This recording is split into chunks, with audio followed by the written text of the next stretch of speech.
Let's stream. All right.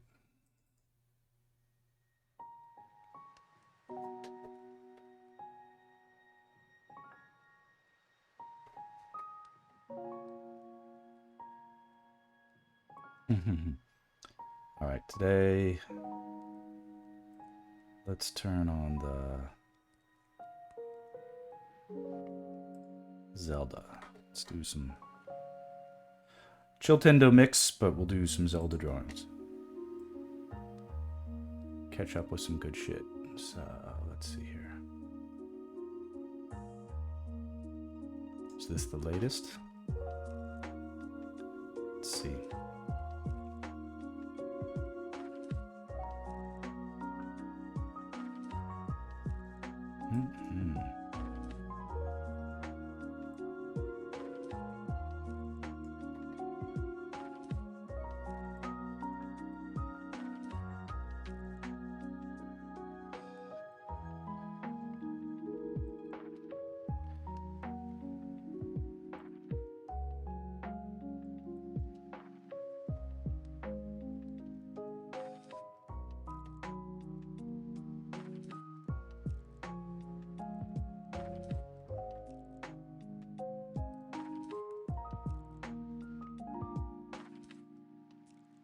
Okay.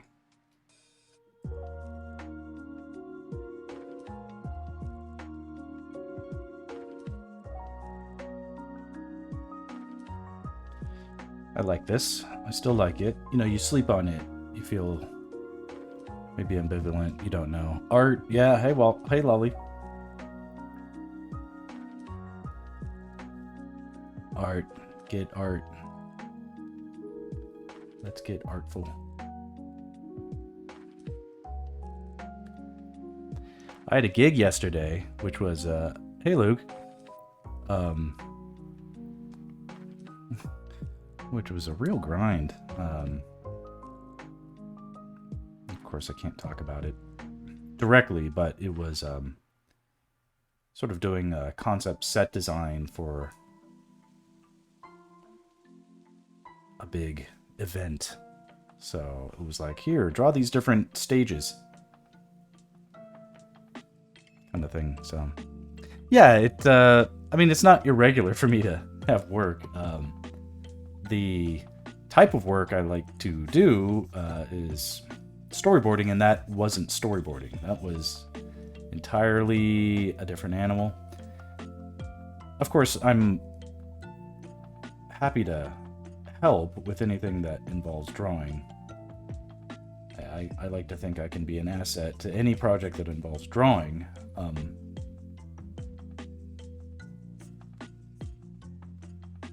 But if I don't hear from that client again, that'll be okay. They were perfectly nice, but didn't quite tick all the boxes for me.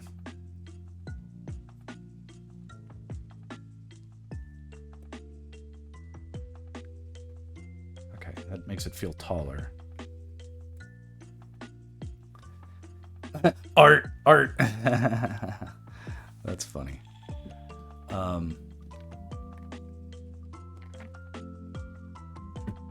And not booked today, obviously. And I did all my chores. So now I can mess around and have fun. Okay, move on to something else. Now this one has a bunch of lines already done. In fact, it may be ready to start shading. We'll leave that alone. Let's do some of these spiders, these Tektites. So this is one of the, hey Ham, the whole gang's here. Hey, so let's see here. Tektites. Tektites are a small pebble glassy-like object of earth material that have been melted by meteorite impact. But we're talking about the Zelda Tektites, meaning these guys.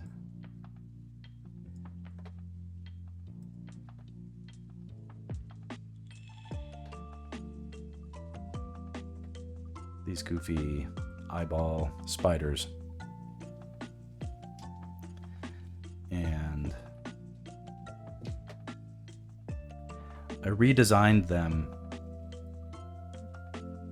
out of need because the composition of this scene has falling rocks, and rocks themselves in the Zelda game, like, it's not just rocks, like, the rock is like an enemy.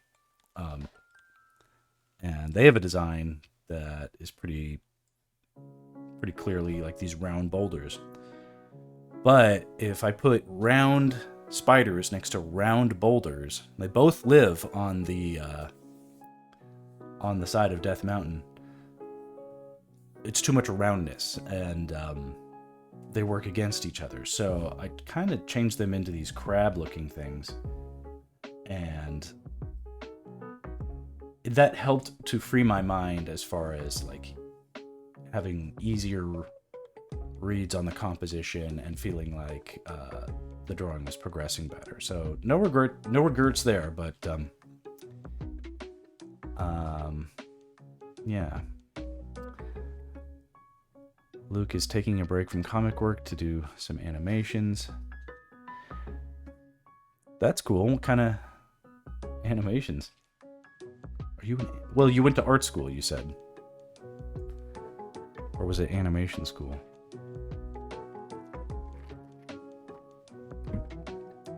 I'm curious what program you use.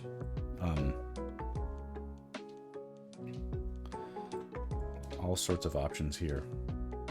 There was a time when I was very proficient in Flash, for instance, in animation.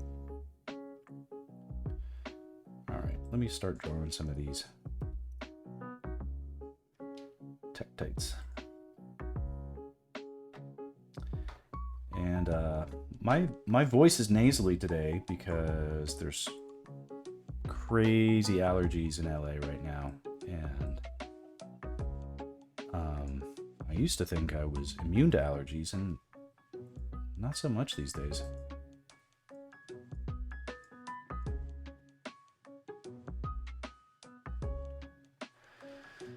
Will-o-wisp head guy, so fire-like?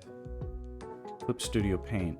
I haven't really messed around with enough of the whole Clip Studio stuff. I've done some of the... I mean, it definitely feels like the new industry standard for, like, making comics these days. I know many storyboard artists who swear by it. I have tried to replicate my brushes in Clip Studio Paint with limited success. Maybe I should give it another go in the future. Maybe success will come. Yeah. It had an affordable price and other features which intrigued me. Didn't feel like too much to risk to try something else, and also to just have a Photoshop alternative.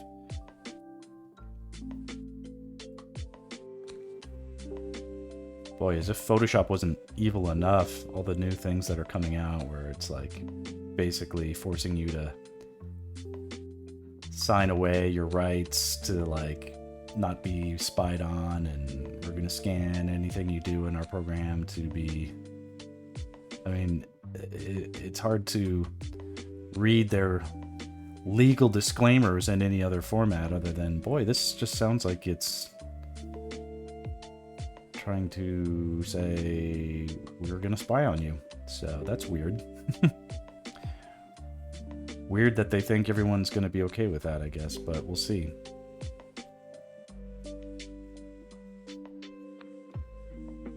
Yeah, it's quite the... I mean, Twitter is a horribly toxic place in some areas, but I do lurk on Twitter, and I had seen a lot of the drama. I like to follow like the AI drama and the all the legal stuff that goes on.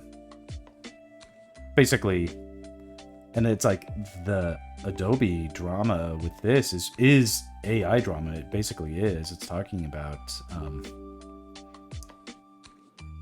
using your data that, you know, without the ability to opt out, you are basically part of their new terms of service is basically submitting to having your work potentially, at least,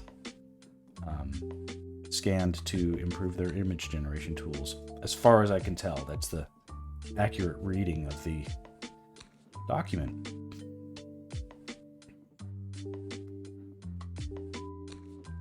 And of course, as someone who every day signs an NDA that says I won't share anything, I won't disseminate any information, I won't disclose anything, my lips are sealed.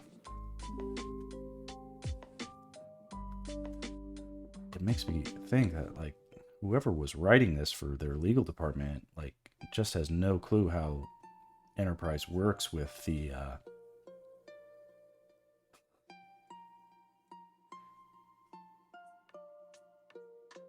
in production, where we like, this stuff is secret, like, take it to your grave kind of thing. Like, that's part of your job, is to not talk about stuff or be the source of a leak. And if you are, you're opening up yourself to massive lawsuits. There's obviously tons of cool stuff that I work on that I'd love to share and get internet clout for, but that would be career suicide in a way, so you just don't do that.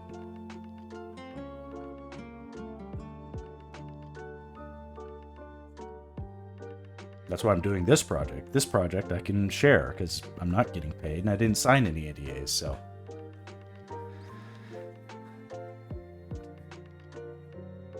Yeah. I'm not, and this is one of those things where I know I gripe constantly about Painter, the program I'm using right now. It's a terribly poorly supported product. It's tons of bugs that have been in it for decades at this point. But in a way, I appreciate that they're so incompetent that they'll never be able to rise to the level of evil that Adobe can achieve. It almost qualifies as, it's like a dumb program. It's not smart like Adobe stuff is trying to be.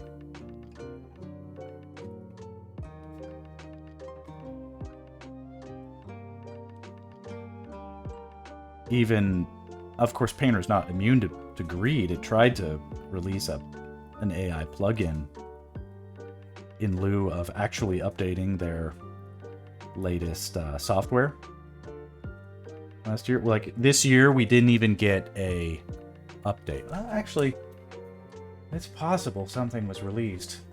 Every once in a while, I get this sixth sense. I wonder. Corel Painter 2024. Let's see if something has happened.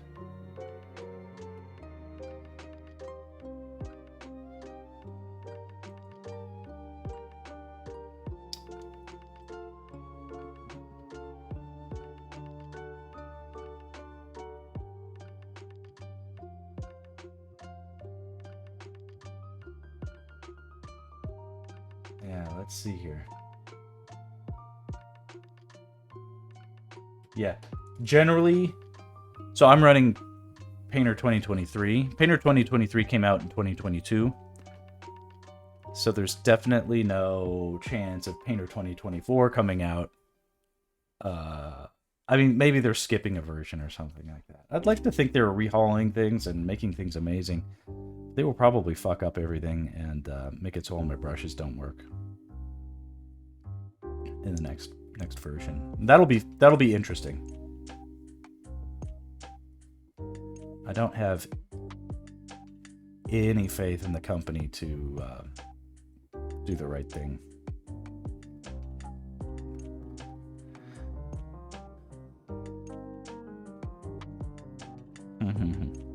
This is the Chiltendo. Chiltendo 2 is the. We've been listening to Jokabi Game Chops for the last few streams. And I really appreciate the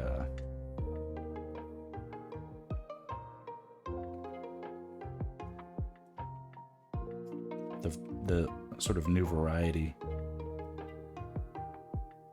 And the Zelda and Chill was also done by Game Chops. I'm not sure if it's the exact same artist or done in collaboration, but it, you know, we've listened to that on repeat for so many streams that I feel like, why not try something else? And it is the same artist as far as I can tell, or thereabouts. But quite indebted to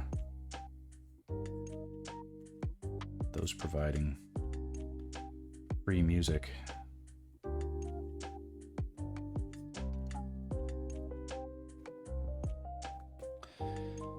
So this alien design, as I have it here, it's like an alien design. This Tektite design, it's a redesign, of course. It's very much crab inspired, and then also a bit of Predator with this sort of double jowl kind of effect, or a split mandible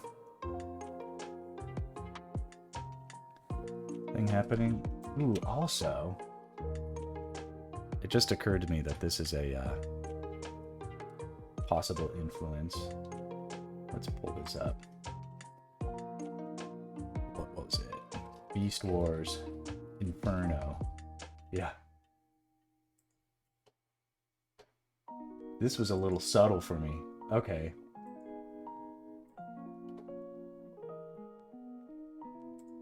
Let's see if I can pull up a... I just want a picture. Just show me a picture.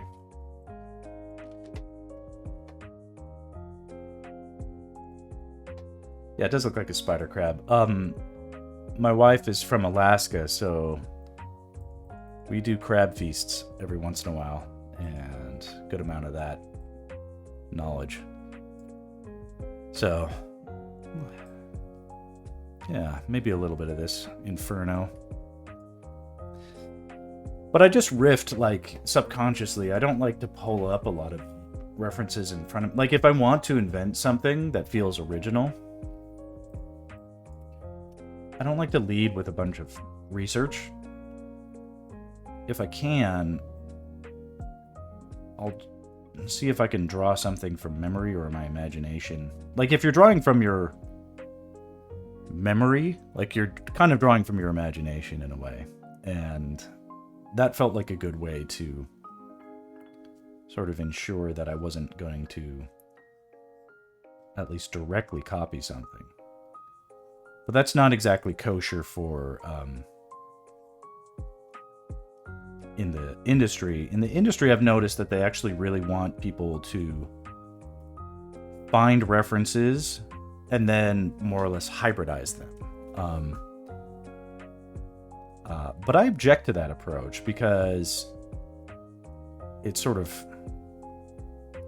Like, I guess, like, their point is it makes a sort of paper trail that shows, no, we didn't copy anything. We took a little from column A and took a little from column B, and we, you know, came up with something original somehow between the two. But I feel like that gets too much into the...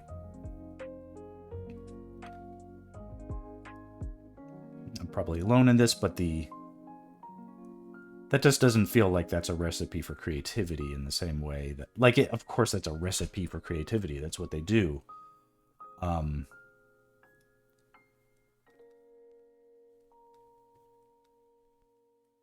But cooler, I think, to instead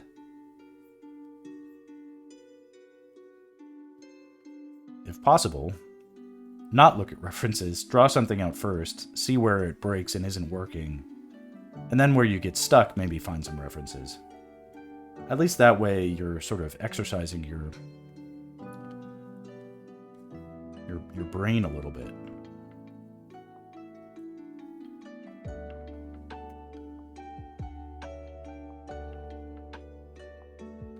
Yeah, these are scary guys. This is also a little bit inspired by the intensity of the Starship Troopers franchise, if you guys ever saw that fun movie. I know I saw it about 10 times in theaters when I was...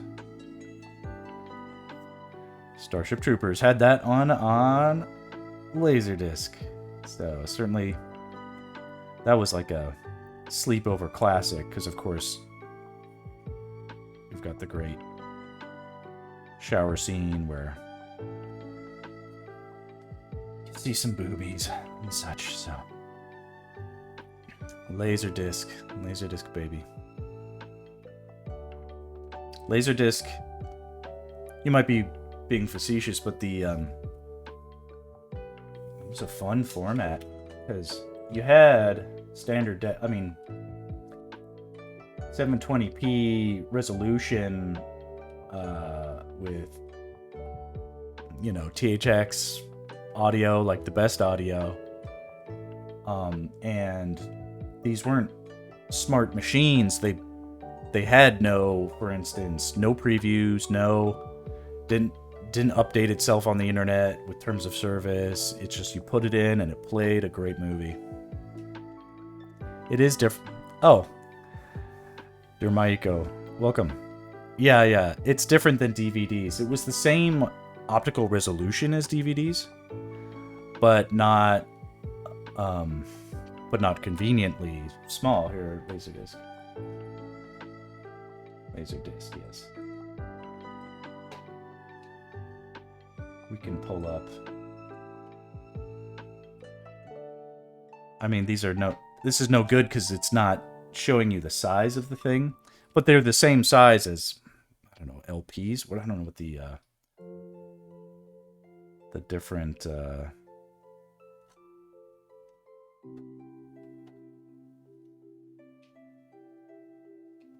you could arrange them in big crates like people would arrange like vinyl records, for instance. Yes, they were the same size as vinyl records. Imagine a DVD, but thick like a vinyl record, double-sided. So halfway through the movie, you would flip it over, and then the other side was the other half of the movie. And we had a really fancy one where the laser would actually flip itself inside of the machine, so that you didn't have to take it out and flip it halfway through. The laser would flip itself. So that was a fancy thing. There was a time when my dad was like super successful writing for cartoons, and we had a good amount of spare money, and so he built like a home theater.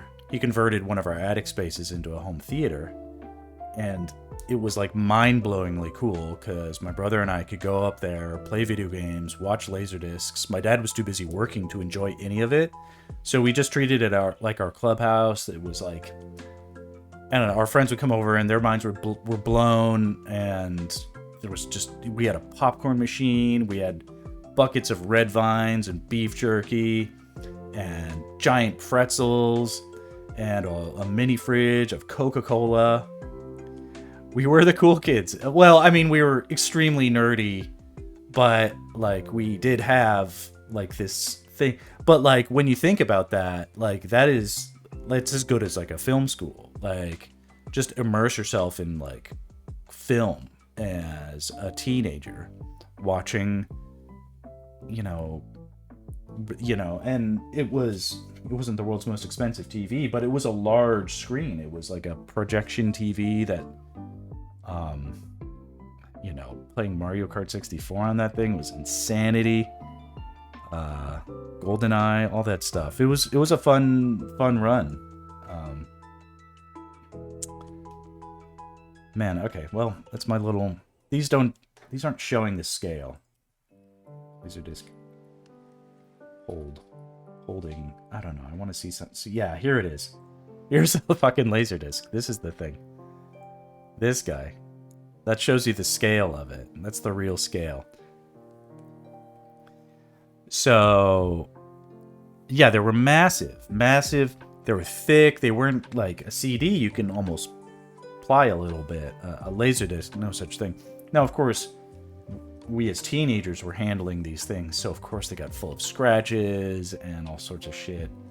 But they were very durable and did a great...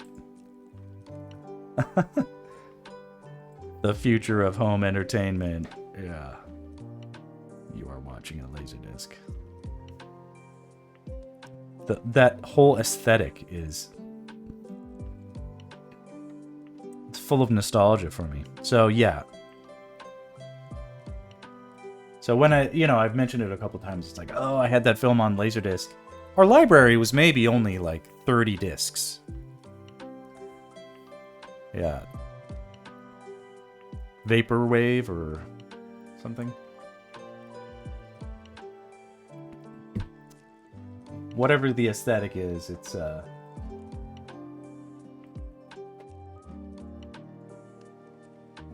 that's me at 14. Okay.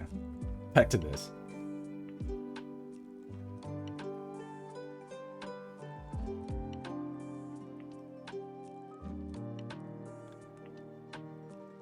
Yeah. I didn't really play it, but there's a Grand Theft Auto game that has a lot of sort of vaporwave aesthetic too. Or there should be, at least. I don't know if there is. I know there's like an 80s version one that really did intrigue me, but I didn't have any time to play it. So Link here is chopping off one of these spider limbs. This is like a nice fun moment of violence. Definitely not enough Link actually dispatching these foes, so I definitely need some of this.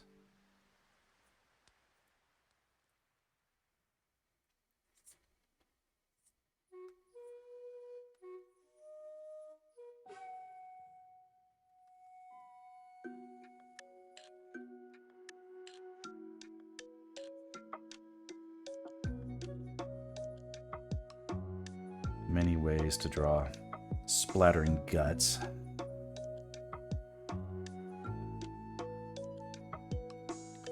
Want it to look like slimy, snot kind of blood.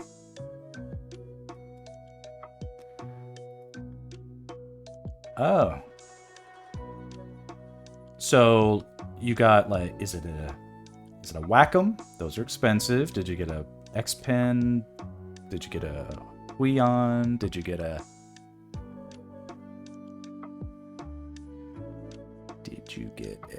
There are a lot of different versions now. What did you get? Ah, Cintiq Pro 24. I believe that's what I have. I believe that's what this is. Here. Alright, ignore all the crap in my room. You'll see like a bunch of shit everywhere. So you can see I'm drawing on a big old fucker.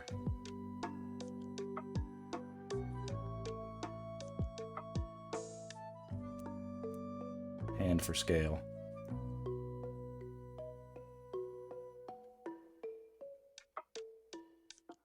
Yeah, this thing is cool. It's not perfect, but it is good. I'm not sure of any better option. Wacom also has their faults, but they've not steered me too wrong over the years. So that's very exciting.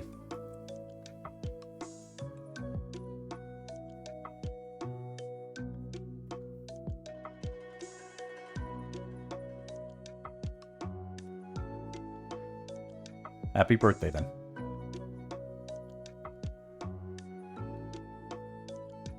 Is this your first screen tablet? I remember for me, it made a huge difference when I made the switch from basic Intuos to a Cintiq. It was a huge difference in my productivity. Okay.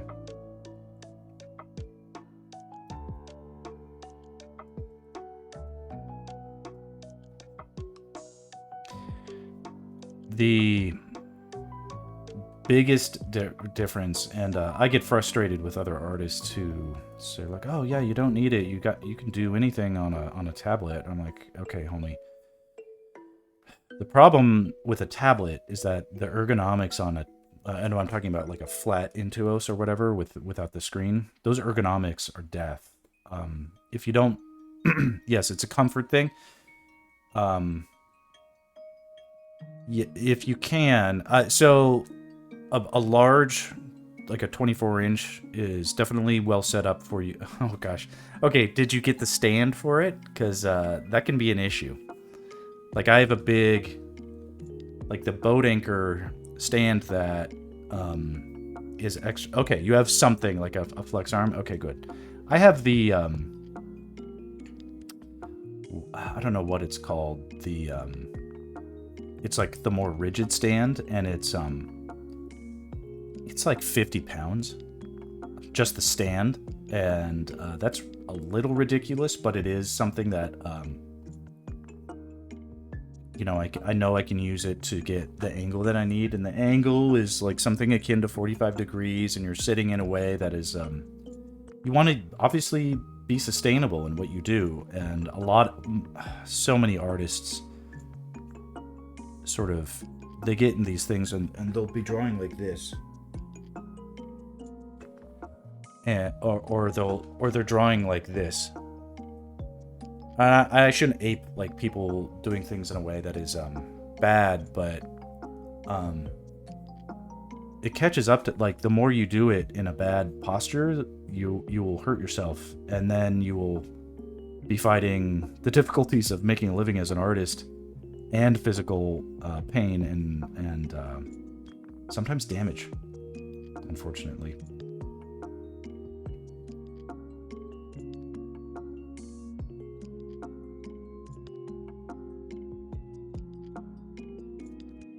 This doesn't look like I drew it right. Okay. Yeah, the drafting. So the Cintiq 24-inch Pro is large enough to basically be a drafting table, and when I draw, I mean, ideally speaking, I could have a little bit better posture, but I put all my weight on my right hand in the area of the express, with the express keys thing, this thing. I put my weight on the palm of my right hand when I draw with my left, so that I'm not leaning on my left hand while I draw.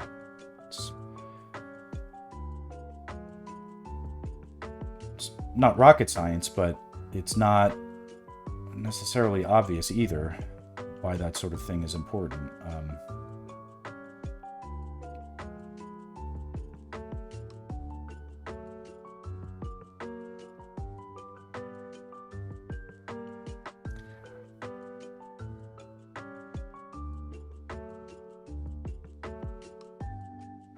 Okay. I was a little confused if I got my articulation of these limbs mixed up, but I think they're kosher.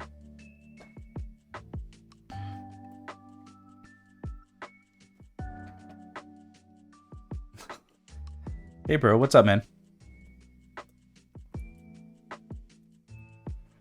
Alright. My moderator's here, so everybody chill, or else he's gonna zap you.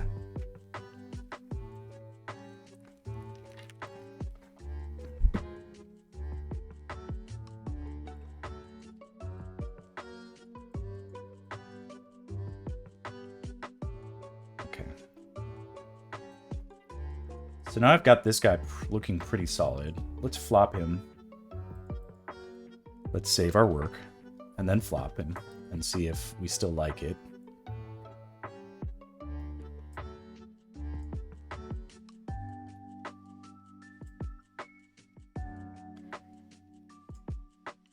Looks good. Looks imperfect, like it's not perfectly symmetrical, I can tell, but it's also an ugly alien guy. I mean, it doesn't need to be, he's not an alien, he's a Tektite.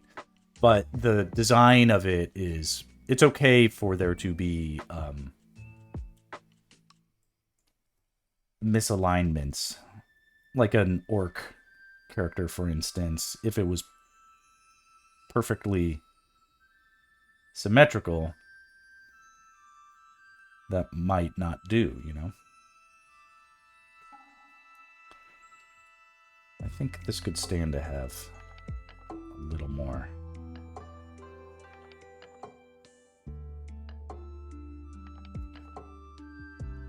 Like that.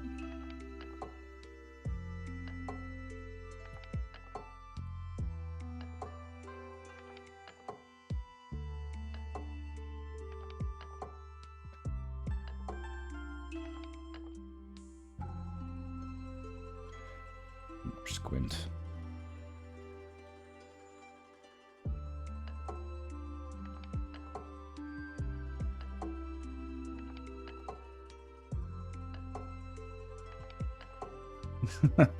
Save all day, yep.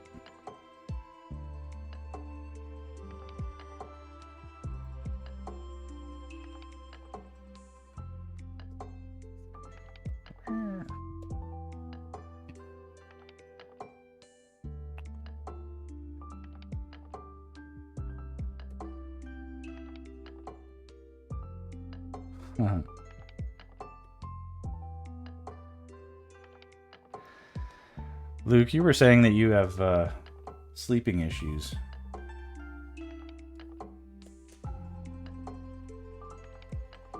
This is your sleep call. You can go to sleep. That's okay. Or just take naps.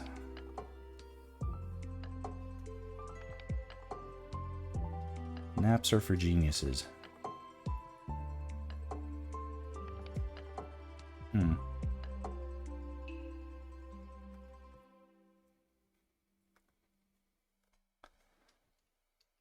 I fully intended to get up at 3 a.m. today and do an early stream, and that didn't work. I even set my alarm, and I still woke up at like 5:45. And that's early, but it's not early enough to like be productive on a stream, because by the time I make my coffee and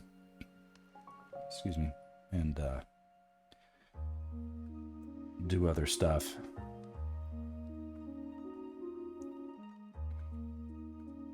it's impossible to make any real progress on anything. Okay, so using this as now a base design, this looks pretty well fleshed out. Like, cool. That's a design. We can apply that to these other characters that will look basically the same, but we're gonna see them now from different angles. Hi, KJ.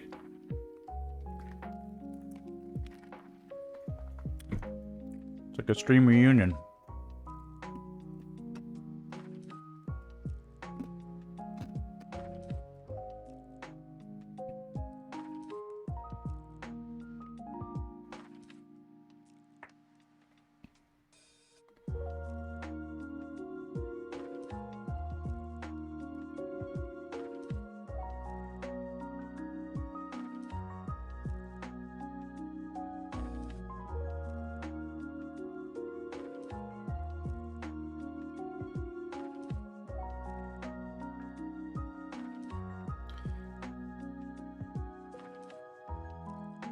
Now this guy kind of has his chin up. This guy over here, I'm gonna see what it looks like to have his chin more down.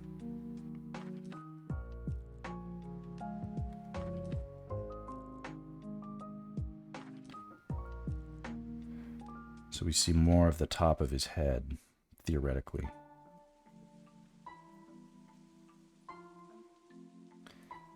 He's in a crouching kind of position.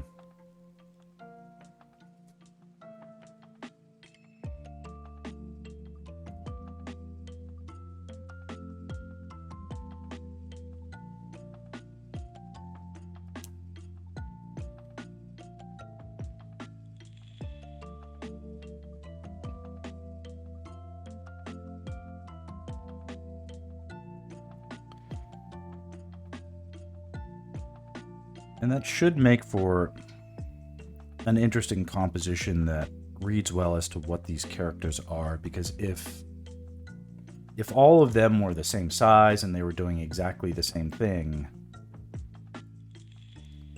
that's not very informative. But this guy's attacking from, and we can see him from, the camera is from a low angle. This guy is crouching like he's ready to jump, and we see him dipping down into different posture, and relative to him, the camera is at a higher angle. This guy over here is falling, so we know that they can die. And then there's going to be guys over here. Somewhere there's going to be a guy that is like jumping, like his legs are fully extended and he's flying through the air. And it's probably one of these guys. They're going to be in the distance, so we'll get a good sense of scale.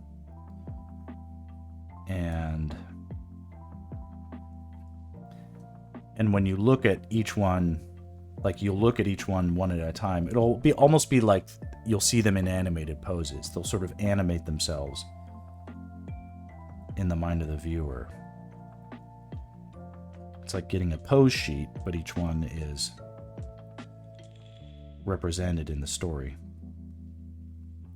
as opposed to side by side on some sort of diagram.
A lot of these little,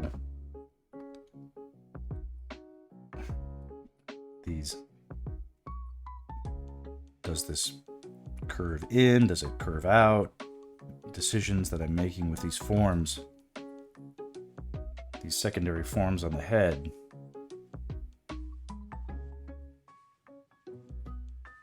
They're a bit arbitrary. I'm sort of just doing it on the fly. There's an excuse here because maybe this species of, it can be like those like Klingon skulls, right? They can all be different. It's like their thumbprint, right? They don't have to be exact. You got a dog. Everybody, KJ has a new dog and a baby on the way. No, KJ, what are you doing getting a dog before a baby? You're gonna be...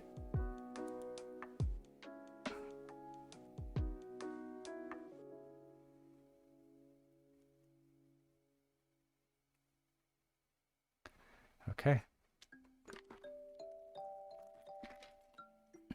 You're insane. Yeah, I was about to say.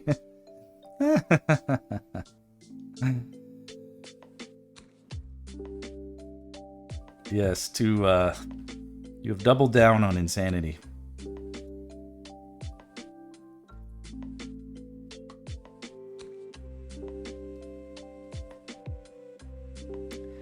You have basically signed yourself up for a lot of poo. A lot of poo is in your future.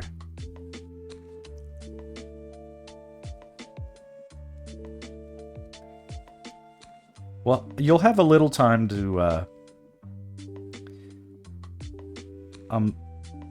be cognizant the psychological effect of like you've got a new dog. You of course are mindful, so this is on your radar of course already, but the dogs can get jealous of babies the same way as children get jealous of siblings. So prepare to have lots of neediness.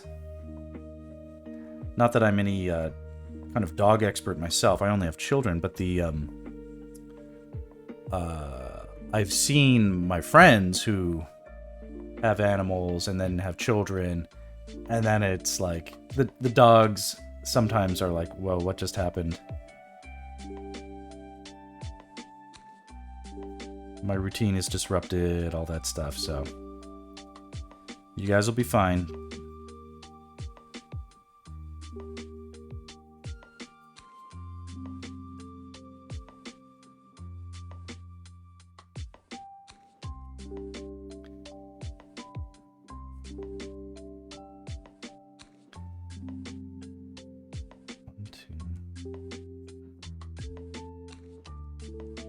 Yeah, two is not a puppy.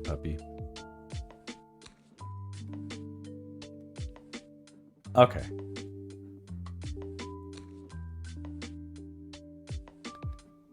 Haha. Famous last words. Nothing could possibly go wrong.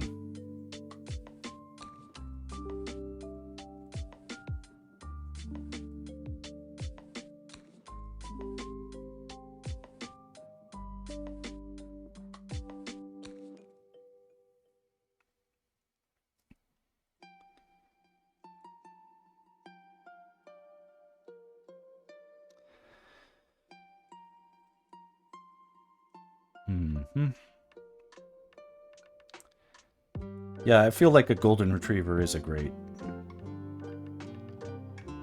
fit for your situation. Oh, the pictures will be cute.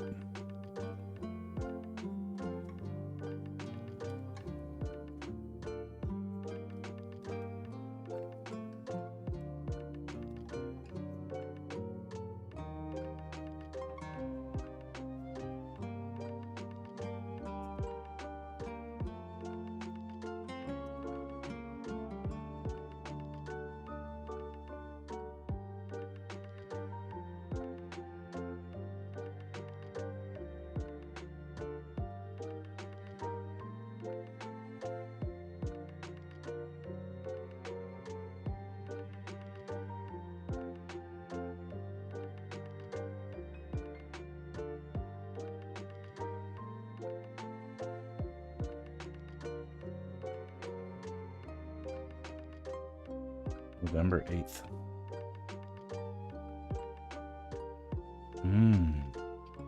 Big day.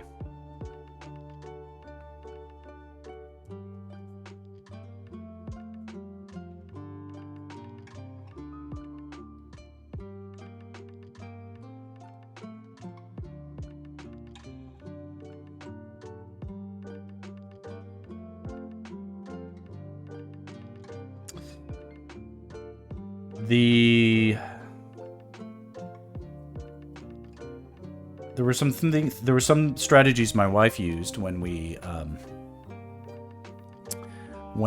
had our kids.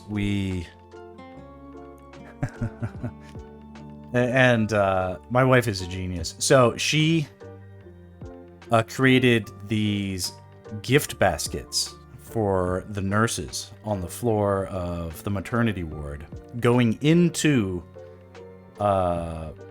labor and delivery. We had this basically gift basket ready to go. It was gigantic, and it had all these snacks, all these treats, all of these fun things that, like, little consumables basically that nurses would love. And so we came in, like, my big pregnant wife, she made this thing, and I was like, okay, this is for all the nurses on the floor. You know, we're really excited. We're really appreciative. This is what you guys get. Anyway, that really guaranteed that we got, like, some really nice attention from everybody that was present that day. Everybody dipping in to see how things were going and wanting to see what they could do to help and be curious about things, especially even on their breaks, sort of a thing. That's not necessarily a pro tip, but that is something that we did that might give you pause. Yeah. My wife is very savvy when it comes to social manipulations like that.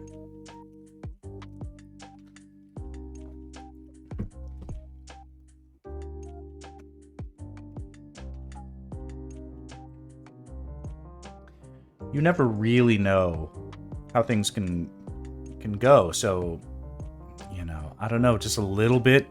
You want to cover your spread a little bit, right? Get a little bit of a hedge. Nothing wrong with getting your medical professionals a little bit emotionally invested in outcomes.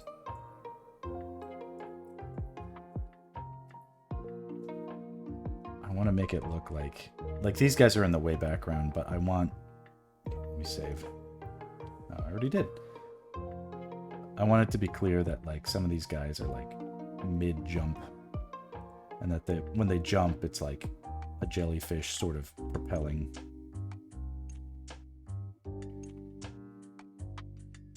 Okay.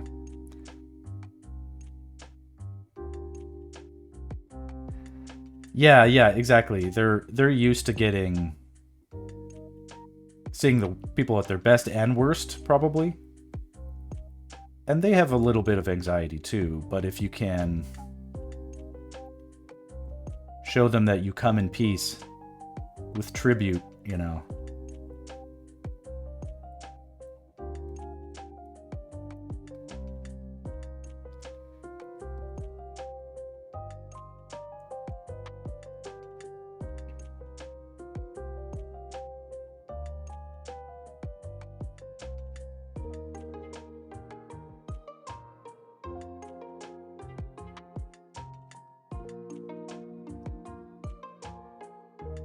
There's like no detail, no discernible detail on this guy, but you can see he's jumping.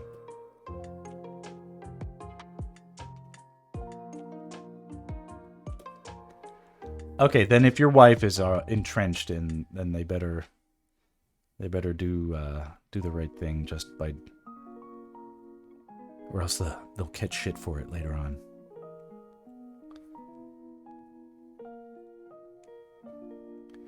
Might as well see if we can knock out all these Tektites today. One more big...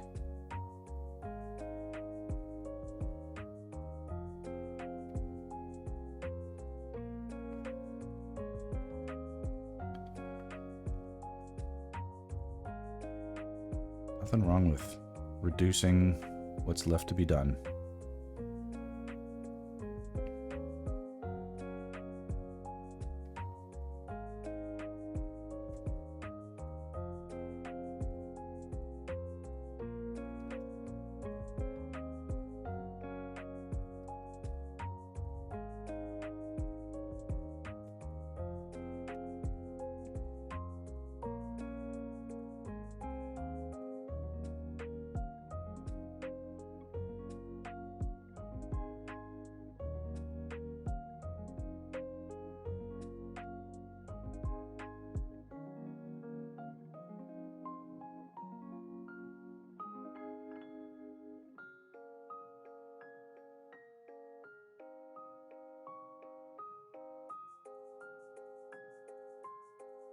Mm-hmm.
Creepy little guys. One more here.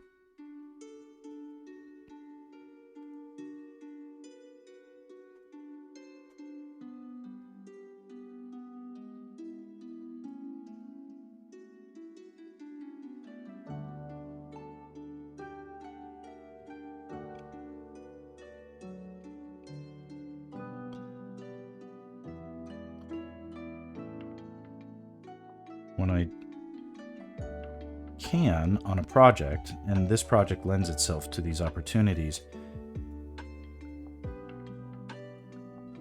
it is, I believe, more efficient to draw all the multiple instantiations of a design at once, like all in the same batch, basically, so that there is continuity between the instantiations. So like each one of these guys is like an instant of the same design, just in different places.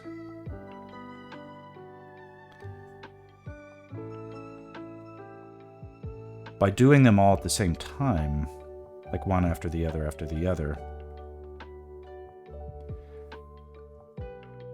as opposed to drawing one of them, and then drawing Link, and then drawing a rock, and then drawing a cloud, and then drawing a boulder, and then drawing something else, and then drawing another Tektite. By batching them up, you greatly, I believe, improve the speed at which you familiarize yourself with the design, and that'll show in the continuity between the designs and the speed of execution.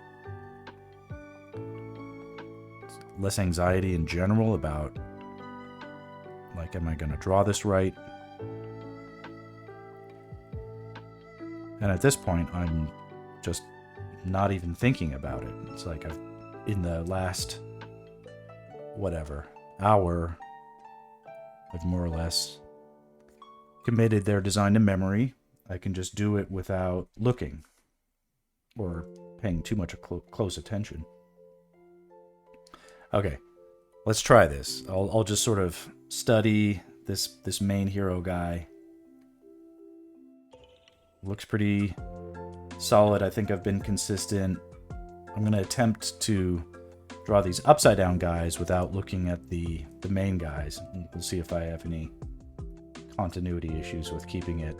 You know, if I have to check my work, it's not the end of the world. But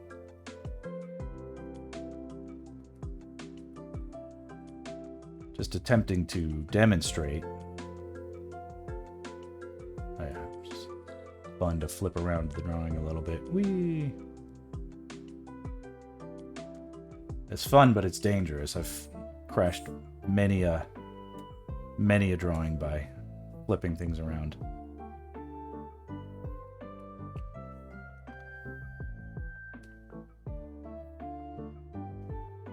Okay. This guy's dead, basically. He's He's been smashed by a boulder, so he can have some variance. He can totally be in flux with his form. He can look like he just got crushed, like a crab that got smushed by a rock.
Who remembers this tune?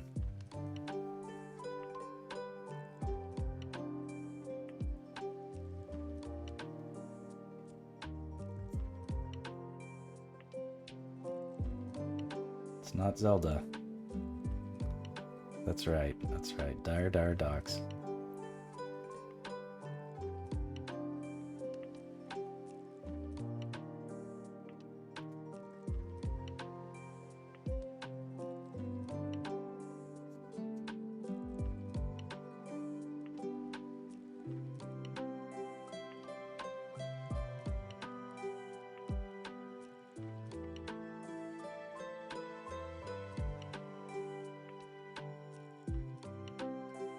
I know. Just check out that eel down there. Just drown. Just drown while you're exploring that pirate ship. What the fuck?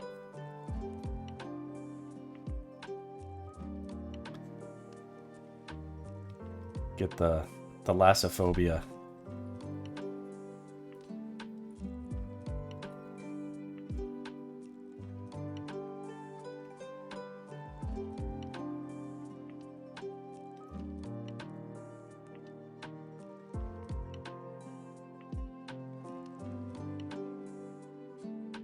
Yeah.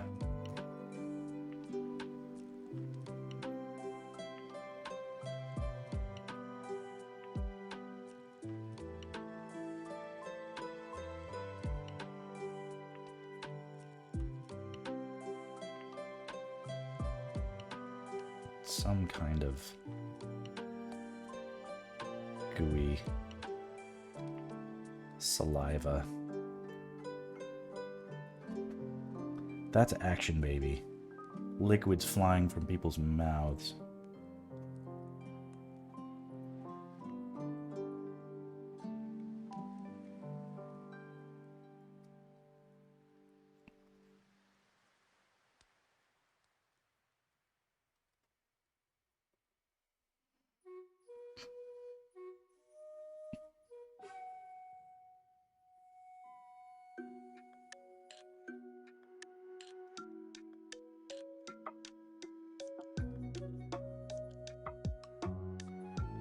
Now the inside of this mouth, which is like super... I mean, obviously most of it is just super dark.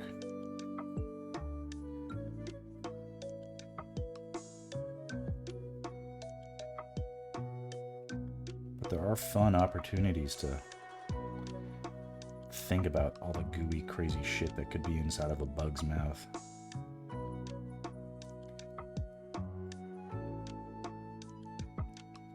All the weird stuff, like when you look at the underside of your tongue, the roof of your mouth, it's like a cave of horrors.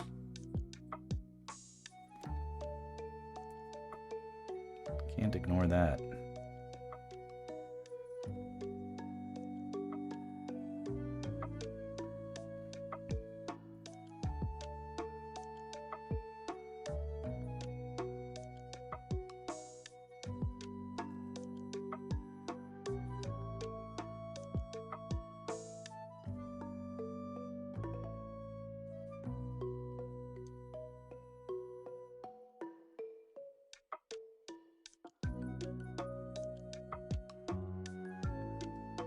There might be a fun opportunity to...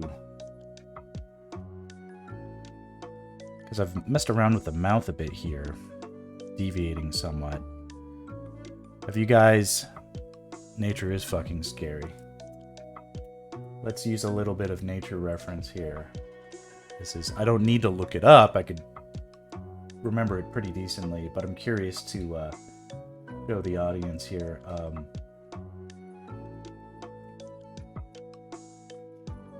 Inside of a shark's mouth, where they've got these extra rows of teeth. These are all fake. Let's see here. Let's find a real one. Oh, fuck.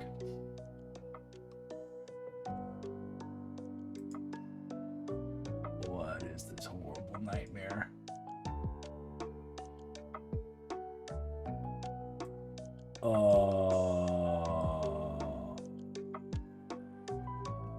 Nobody look. Nobody look. This is a bunch of fish living inside of a whale shark's mouth. What? That's so trippy.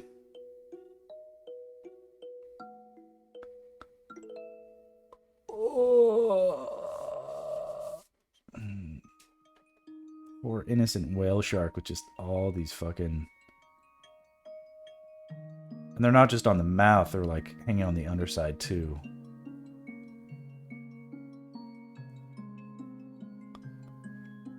Rad. Well, they're arranged tightly impacted like teeth. I'm hoping there's something in it for the whale. I really do. Maybe the whale shark, I should say. Whale sharks or sharks. Okay, here's...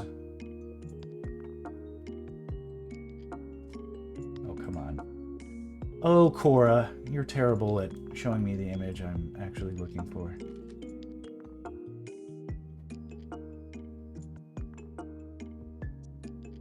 Oh, one more cool thing. Here's a shark inside of a shark's mouth. Boy, that is the expression. Wow. I'm innocent. Dogfish swallowed by a sand tiger shark.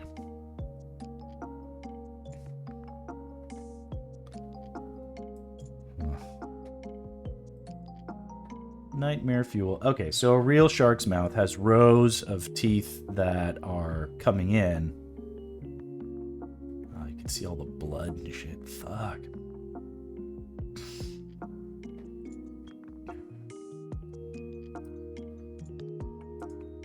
I like the idea of front sets of teeth that are splayed a bit more frontally. Like if he's really yelling for his in pain and yelling for his life, we'd see all the way back. We'd see all these bits of teeth that are sort of offset and flexing.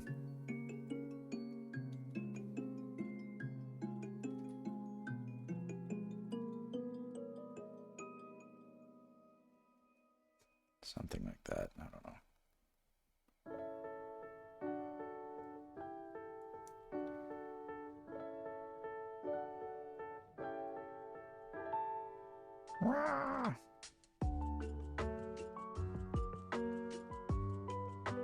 Happy music for happy drawings.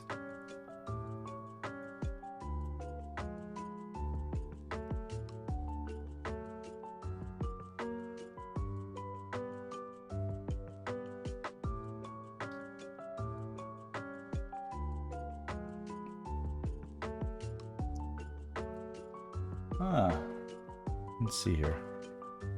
Comet Observatory. Popular little song.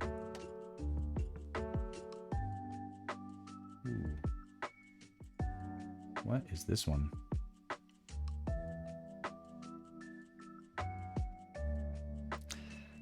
Legend of Synthwave.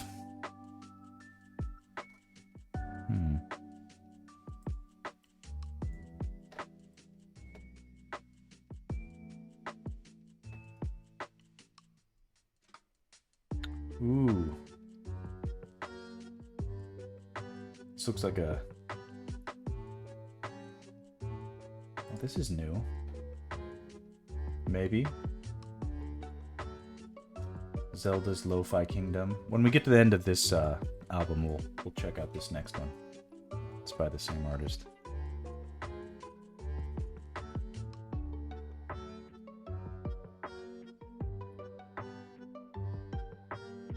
Need to see more of the underside of some of these ridges.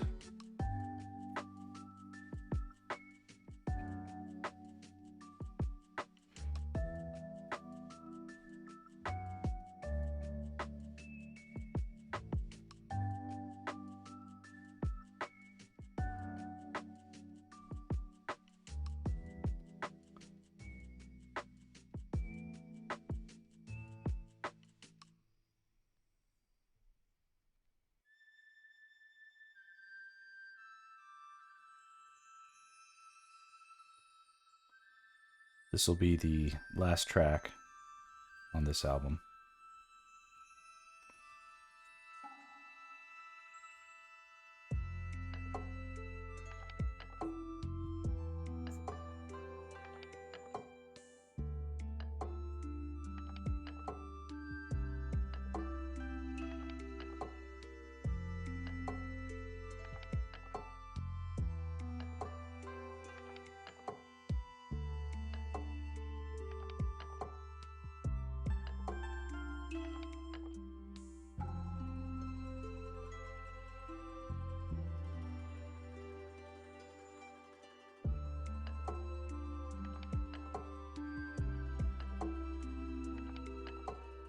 Just hanging out working.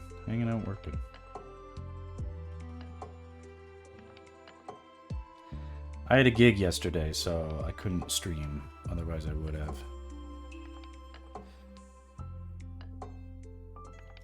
The streams must be relaxing for me, too.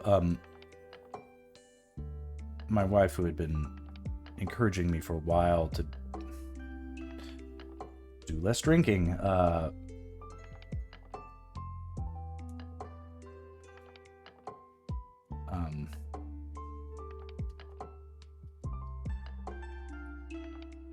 yeah, she basically was like, hey, you know, do you think you can not drink all the wine in the house every night, kind of a thing? And like, all right, I'll try. But I've noticed that since I've been streaming more regularly, I don't know exactly why it is. Maybe it's because I'm talking to people. It feels like community. But it does feel like an outlet where I do get to have more. Okay, that was the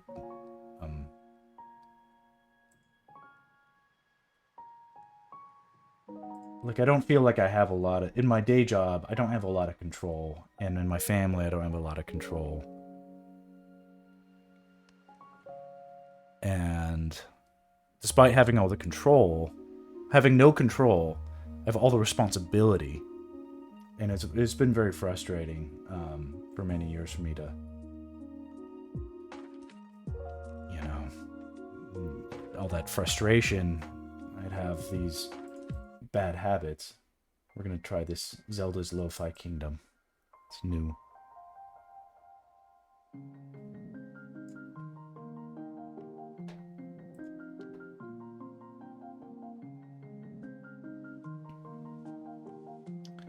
At least the album is from 2024. We'll see.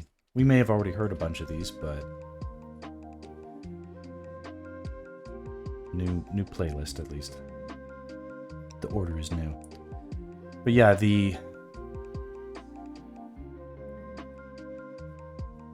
either they're relaxing for me too, or it feels more like a creative outlet, or it's like a little bit of therapy that is helpful for me.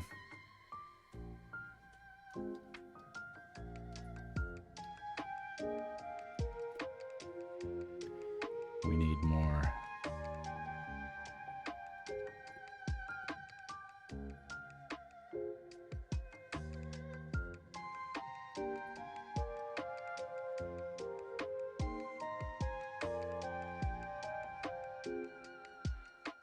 I'm able to improve my mood differently now. Better hobby than just getting wasted. Better use of my downtime than just staring at the wall, waiting for the phone to ring.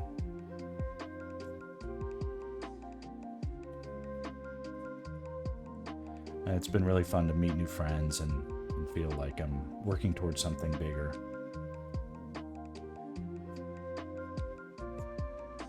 Even if that specific goal is a little nebulous. Obviously, getting booked on any kind of Zelda project would be awesome, but also super much long shot, not something to realistically plan on.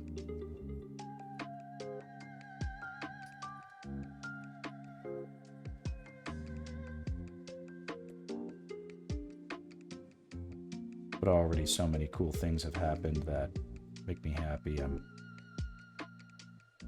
As a result of it, I'm very grateful. So I'll keep this up.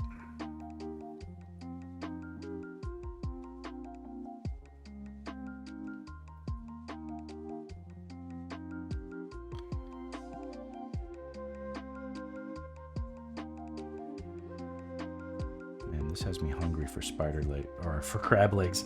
Spider legs.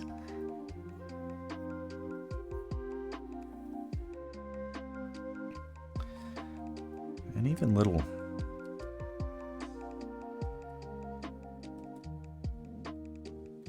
should make tiny details to indicate that somewhere down the road, make sure I dirty up these creatures so that they have some fun texture down the road.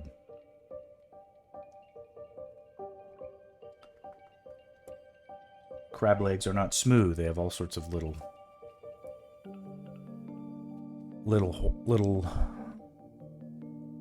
spikes on them.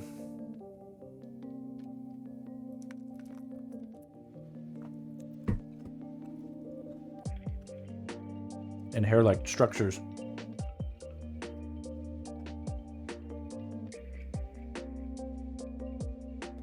I'm pretty sure shells and hair are the same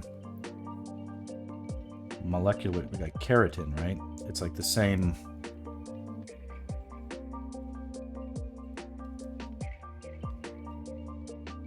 It's like the same substance. So no shock that crabs can have hair on them. Or spiders.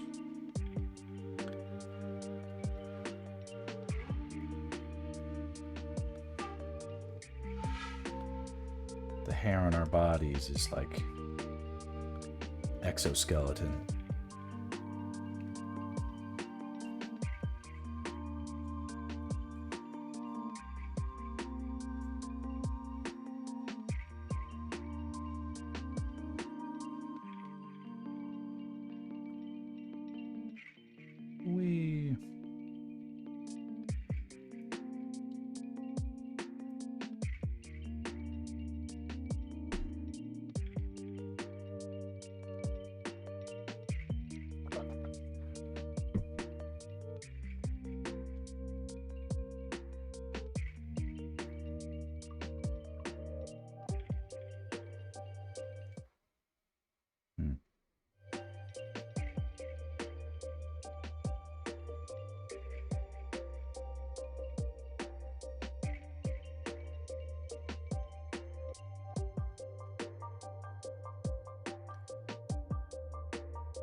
I drew this back leg with too many articulations.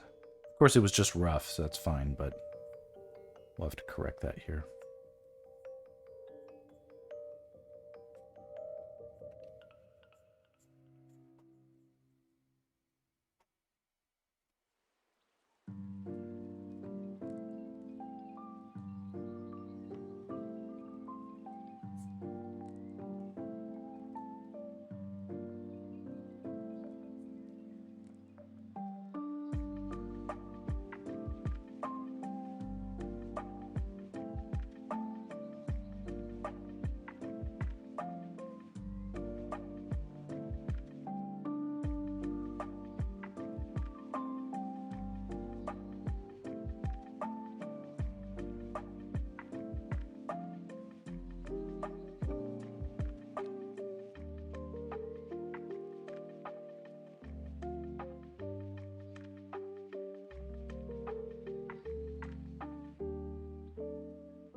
Everybody save your work.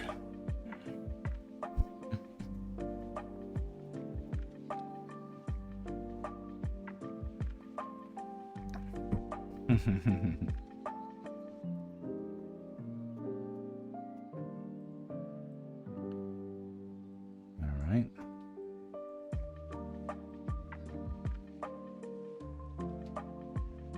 Looks like just one more left to go.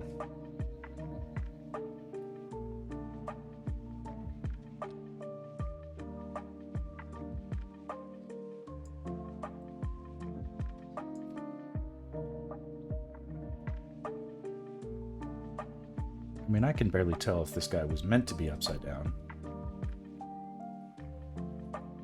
But he can be a fun challenge anyway. Let's imagine him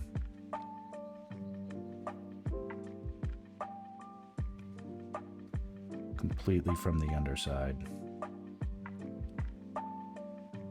So we don't even see his eyes at all. Just these mandibles screeching.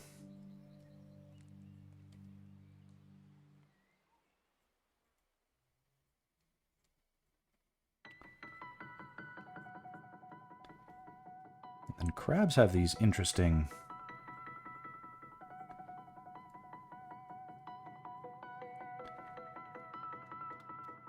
sort of look like abs.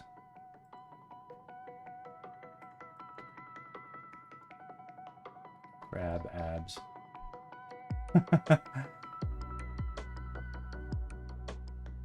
No, I don't think that's correct. Let's see here.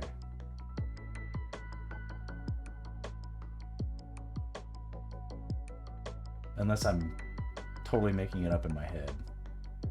But let me look, see if I can find a reference for a crab.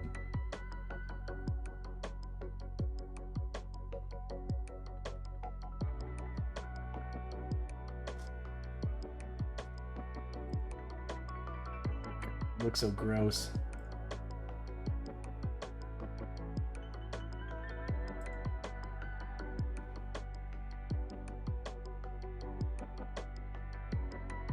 Go away, pop-ups. Delicious, delicious king crab.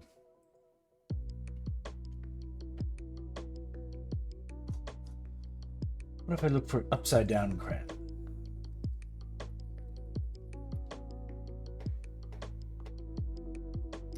Yeah.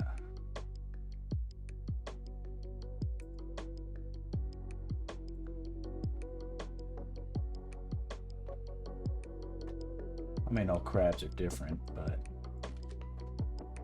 it's kind of cool.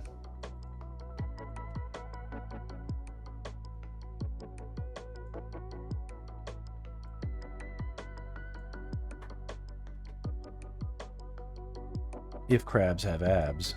Of course they don't, but this is sort of crabby tummy. Might be a useful.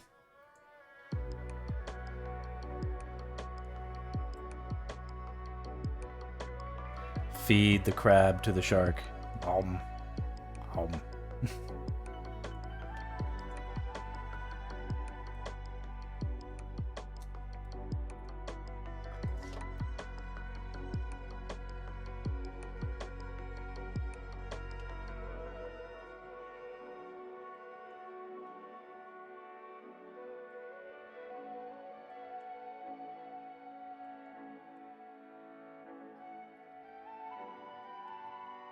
What does a roach look like upside down?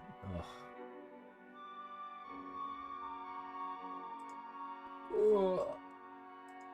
I'm not gonna gross everybody out. I'm just comparing.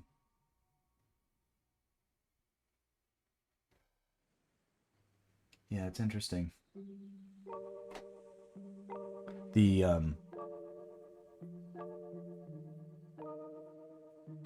all the different ways that limbs can articulate.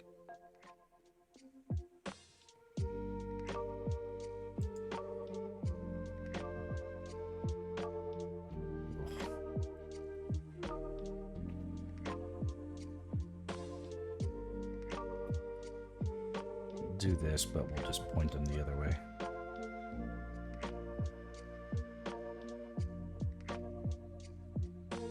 Some sort of end cap for the butt.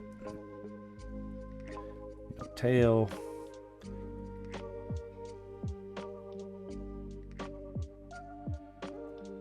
And they have, just making shit up, of course, but they've got one articulation that points down and then one points up in the back.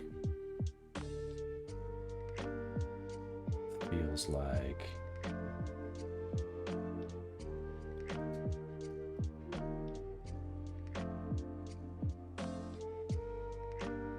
maybe something like this is possible.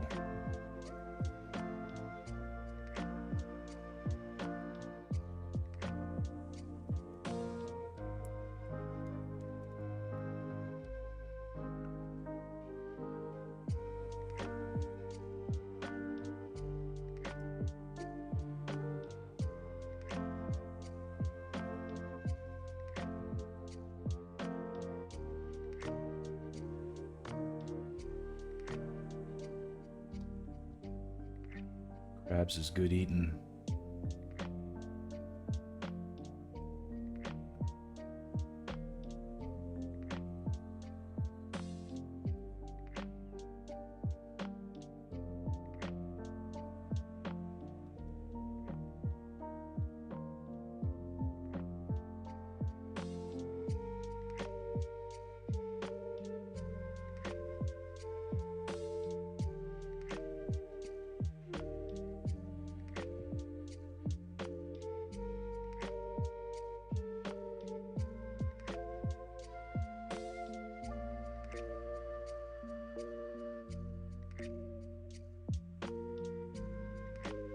Whee! He's like, Mom, I can fly! Whee!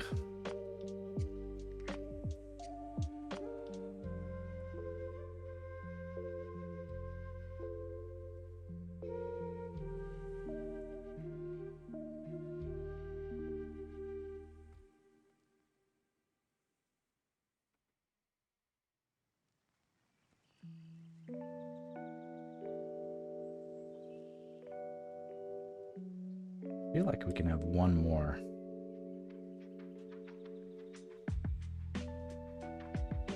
Like here. Whee! He's jumping.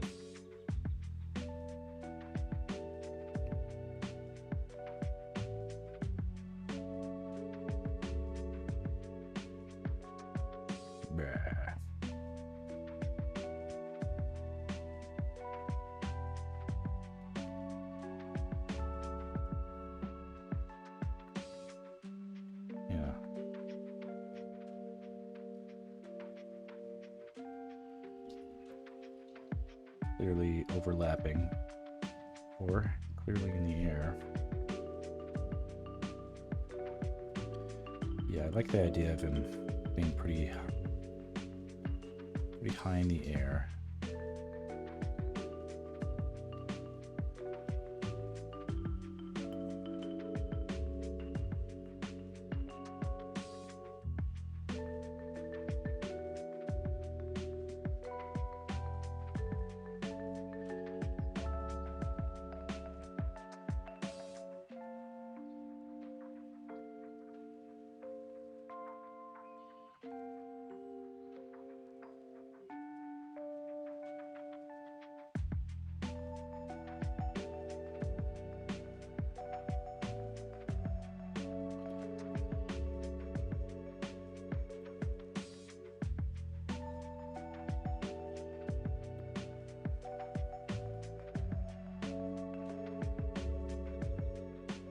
think that's a decent placement.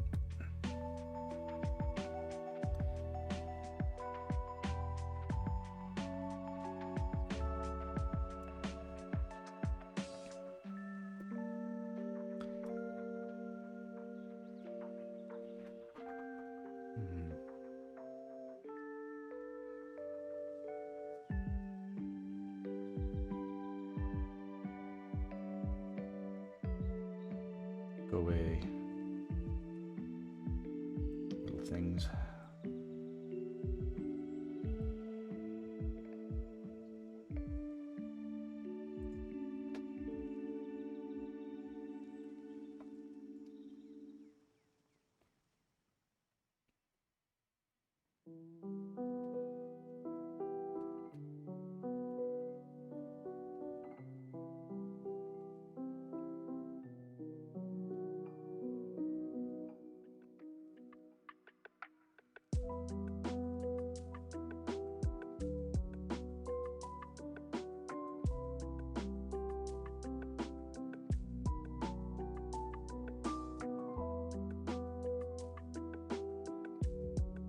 Nice, good long stream so far. The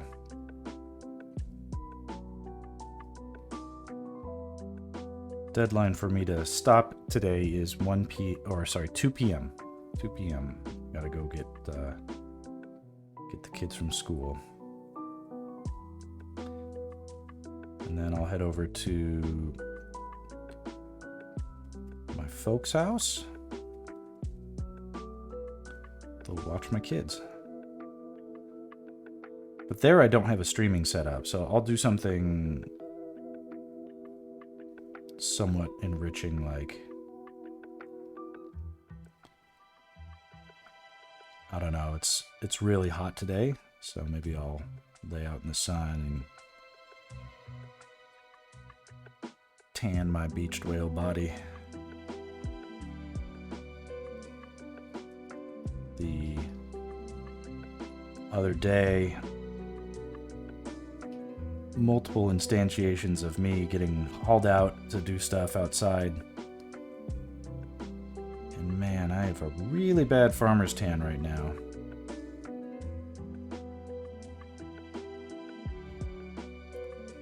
It's like ghostly white underneath this black shirt.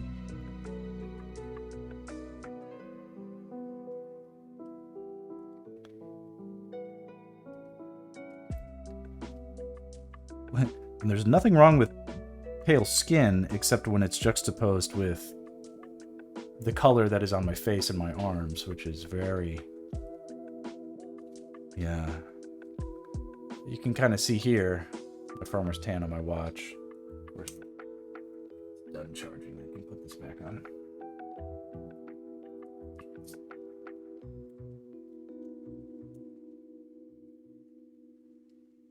But yeah, my neck will get super red, and then it's just not a good. It doesn't flatter me, you know. To have that, and so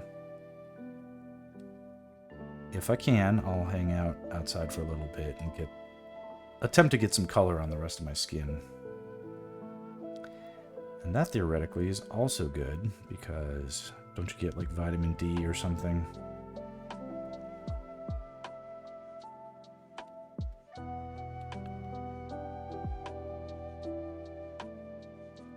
I'll touch grass. I'll do all the things. Back to nature.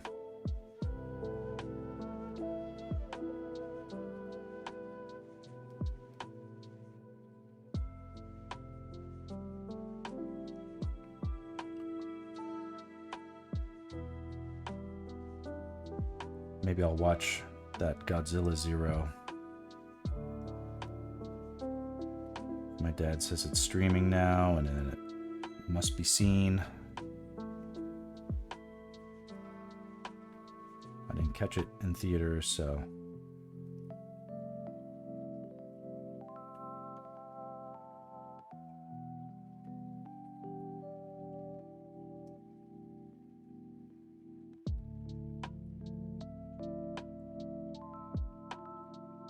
Maybe That will be a good thing to do.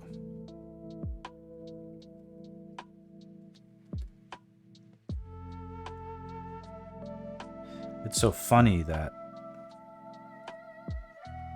we had such like a... I should play Zelda games. I really should. I have, maybe I'll stream that. I don't think my other laptop... Like at my parents' house, I have a work setup that works okay for storyboarding, but I don't believe it's compatible with like the OBS stuff. I could look into it, I guess. I think I tried and it was really laggy, at least as far as drawing, but maybe it could handle a little bit of old school gaming. I could try, I suppose. But not to make it a gaming stream necessarily, but a bit of novelty. But I love Link to the Past, and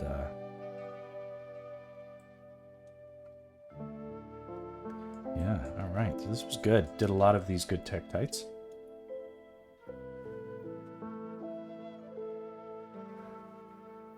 You have an old school SNES controller tattooed on your arm? That is sweet.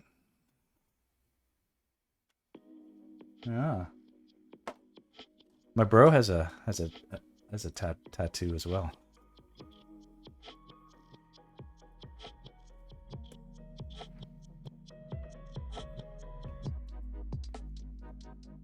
Okay.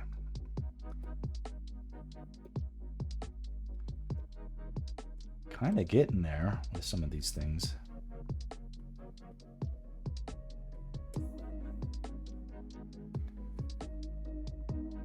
No reason to shy away from the difficulty. Let's tackle some of these moblins. So these are the moblins in a new scenario that I don't quite have a lot of expertise with.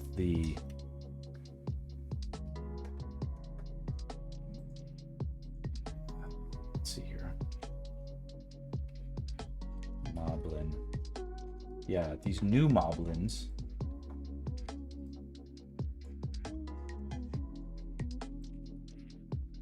Have me feeling my age, because they don't look like the moblins of yesteryear.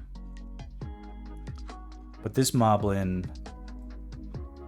is meant to be this guy.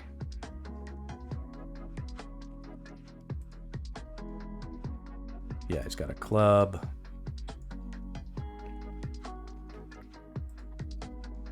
The fearsome guys. Look at all the variety. That's cool.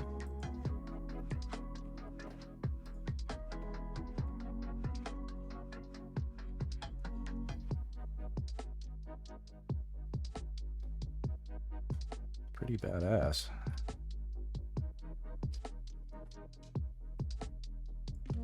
Take a little screenshot. We're not inventing moblins from scratch today. These guys get to be who they are. And so, in this scene, this moblin is this guy. Nasty. And now, aren't there like baby moblins? Oh, a bokoblin. Bokoblin. So that's what these guys are. Moblin mode, yeah. So, and these guys I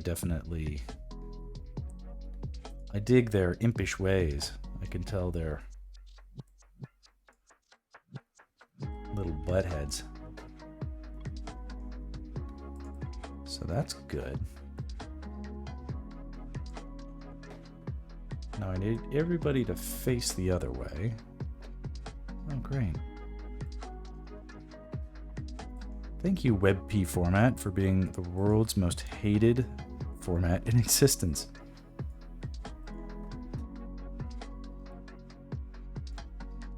There we go.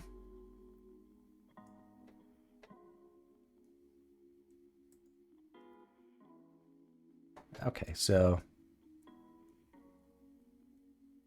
these little dudes, the bokoblins, rushing across this sort of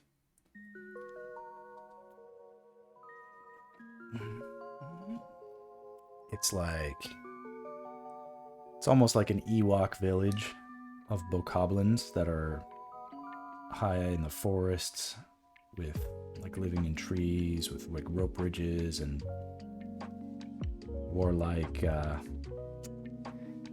If we've all seen Moana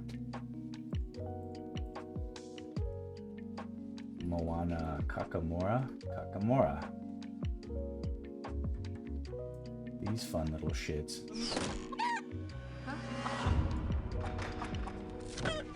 This'll cut out my audio probably. What? Murdering little pirates. Scan ahead. All these little fucks. I am so. Well, they're not going to show all the cool stuff that happens, but that is the, yeah.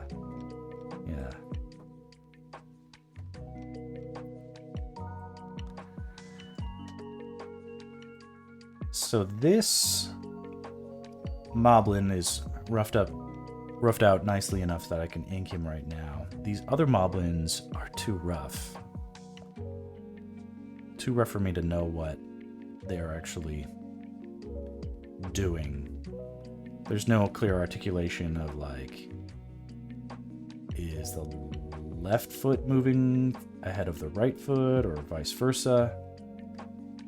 It's very nebulous, so we'll have to clarify some of that before I start inking them. This whole composition actually needs a lot of work, although it is cool. It has all the potential. Like the kernel is very good, but it needs more time.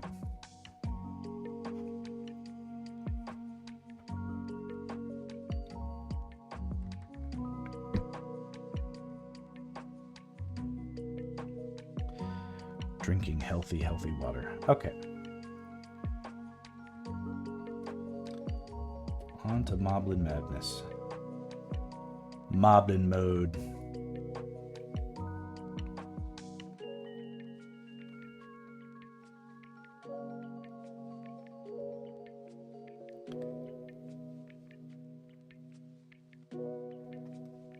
That is a definite character trait of like ugly weirdness is something I've picked up, which is when you have the eye line. I'll make this bigger. This is consistent in design, whether it's subconscious or not on the part of the designer. When the eye line is lower than the nostril, like the nose is basically above the eye, that's a great way to like ickify your characters. Here as well, we get that impression.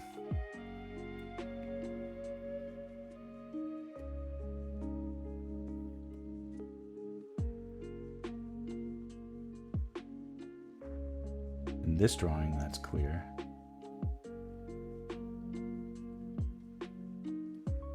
When we do other characters, it'll come up again as well.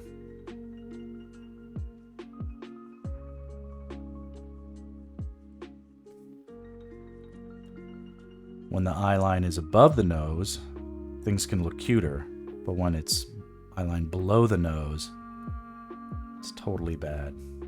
I wonder if in the Gremlins it's much the same.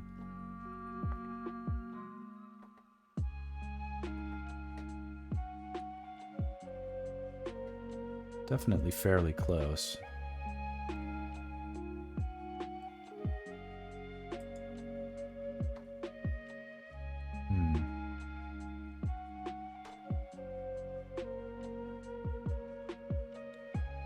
Freaky shit.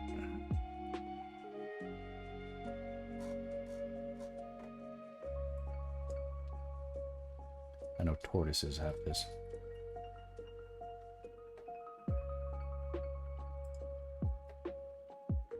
The nostrils above the eyes.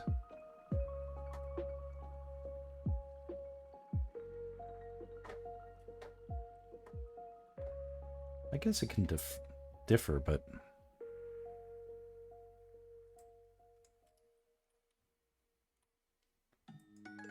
just a go-to hack of mine.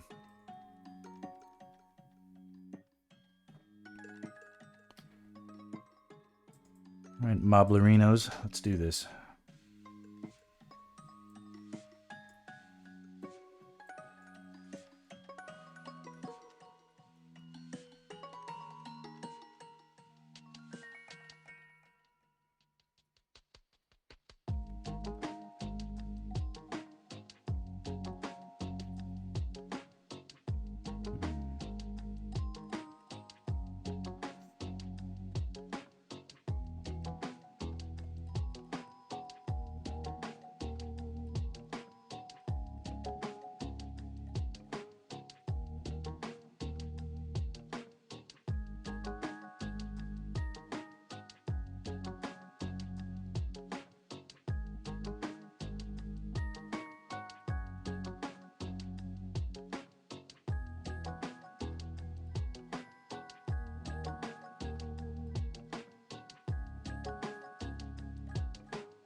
And use the striations on the horn to make it look like it's curving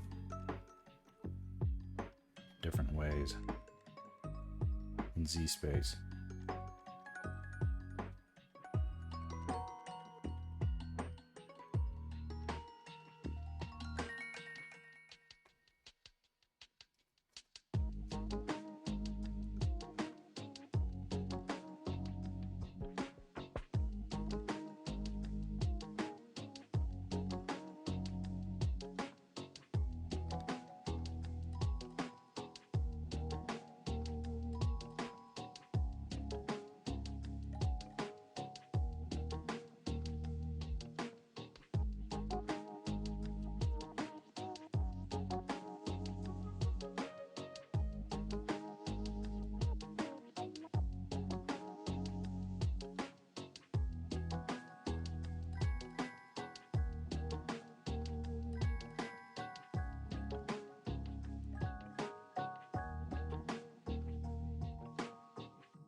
Yeah, much the same way as in this drawing, or sorry, the reference.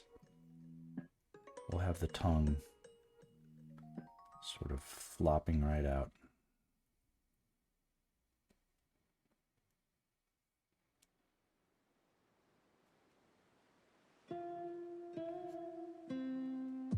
Something very wobbly about this jaw and snout design. And while the snout can certainly be wobbly, the jaw is bone. I'm not really sure that can... not sure that's kosher.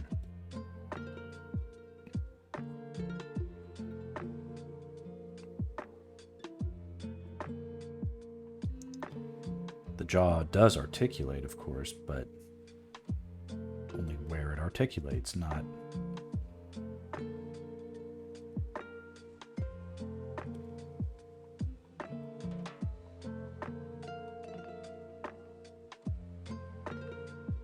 It's not going to bend in a way that makes it look like a cheap toy.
Yeah, I could have drawn a better version of this moblin. The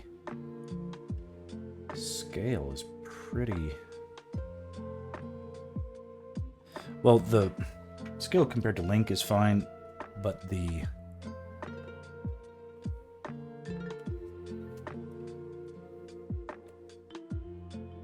size of his head in my drawing versus here is a bit off, so...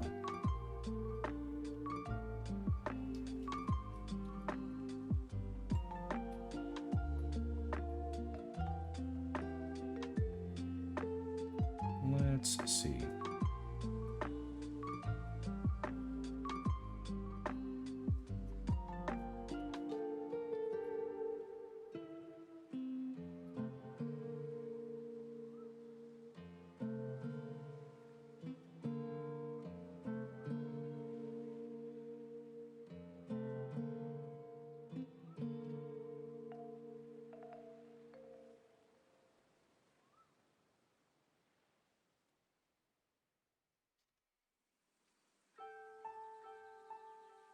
Probably closer to that.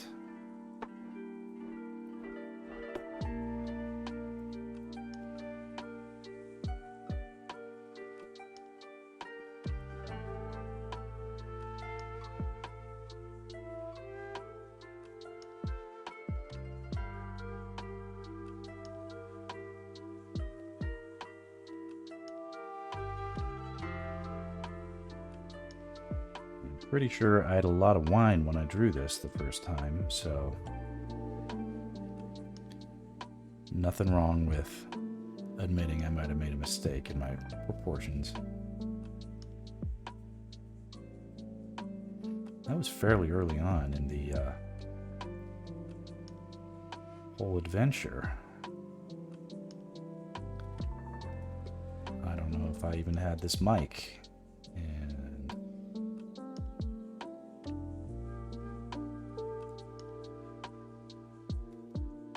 Pretty sure Boxer was the only one watching, or maybe there were a limited audience, but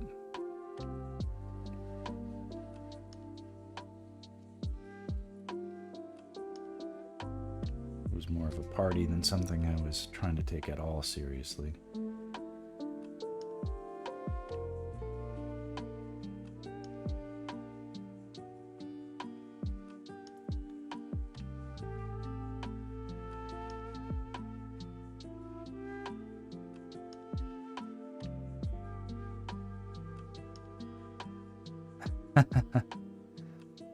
He's hungry. We're all hungry. I'm actually pretty hungry too.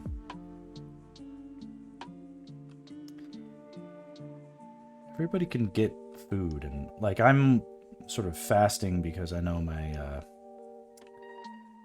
quite lucky to be able to say that my dad picks up French fries and milkshakes for my kids when I come over with them.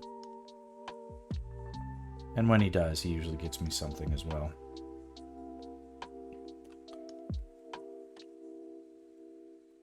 So I know I won't starve forever.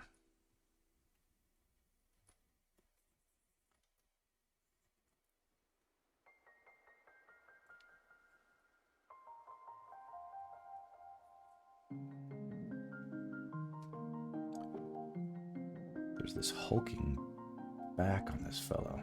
Got these huge trapezius muscles. That's what these forms are back here on his back. A lot of draft animals have huge hunching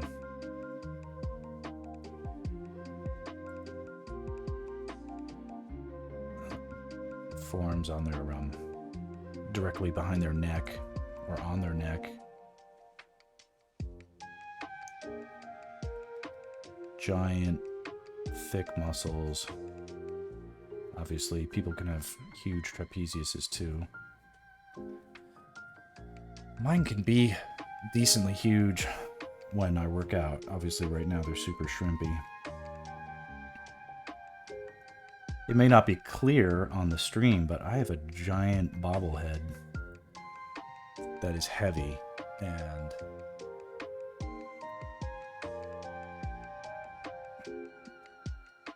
sort of cartoonishly big. It looks good on camera, but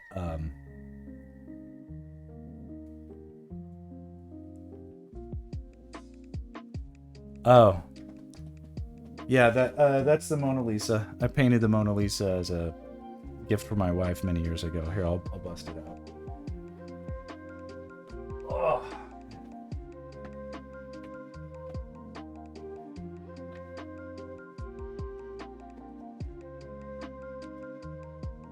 This is not the correct size of the Mona Lisa. I tried to do research at like what. So one thing the goal of this project was to help me do some. I wanted to give my wife a nice gift. I was doing a lot of classical studies, and this isn't the perfect painting. Like there's a lot that still needs to get work done, but I've given up on trying to make it perfect because it's such a big painting. It just takes forever. Oh shit, look at all this dust.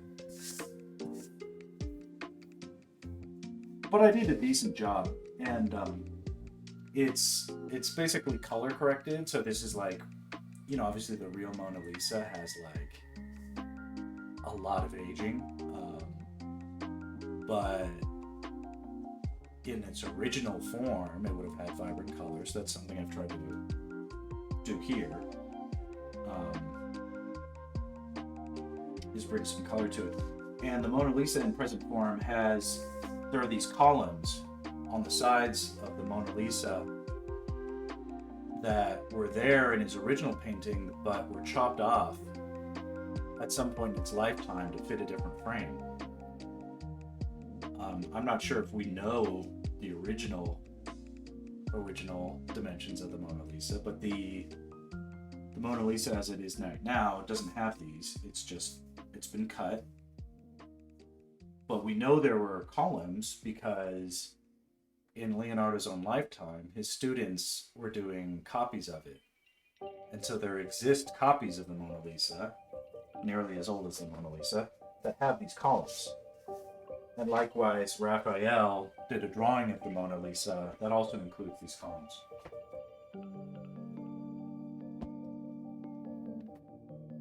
And then this is another one. And this is very not very well done. But this is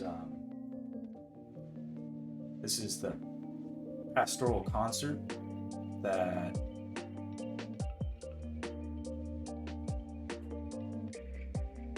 paintings that big are difficult to frame.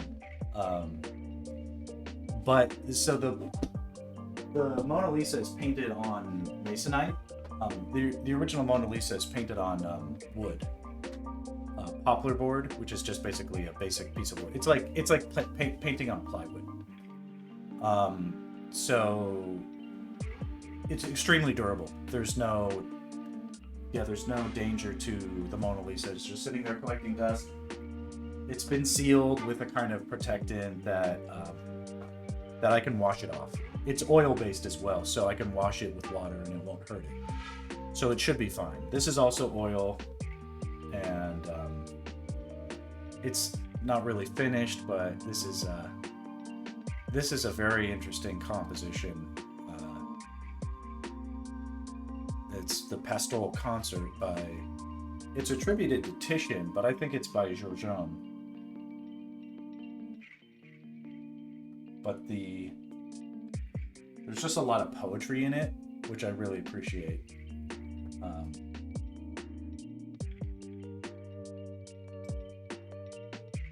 It's one of those weird juxtapositions of clothed men with naked women. And like these guys are like super in love, like ignoring the naked ladies. I don't know. It's one of those like, he's not depicting gods or, you know, anything out of mythology. It's something that is very sort of open to interpretation. Curious stuff. Here's a nice head portrait. I did this a long time ago in a head drawing class. This is charcoal on newsprint. Newsprint gets this lovely aging quality.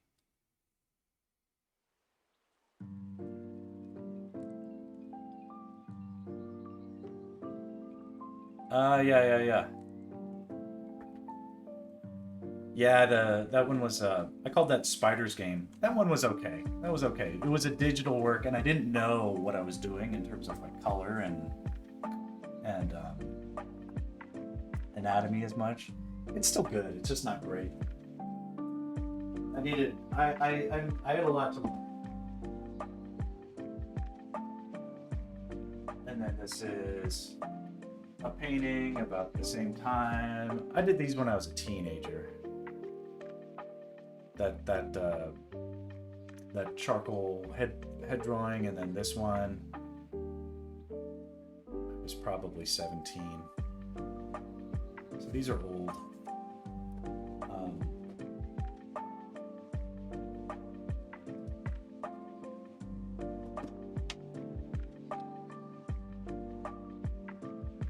I don't do a lot of real physical painting or physical drawing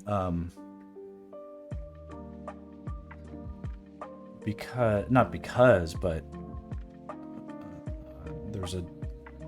it's one of those things where it's like everything I do just ends up looking really good, and then I'm like, well, now I have to hold on to this for this foreseeable rest of my life, and that's it's not necessarily an easy thing to do sometimes. It is a good it's a good problem to have, but as a result, and I don't know what to do with a lot. I sold a lot of my stuff at like garage sales and stuff like that. Interestingly, but not for low prices either. People were willing to shell out for them, so I was like, okay, well, good enough way to make a little cash. But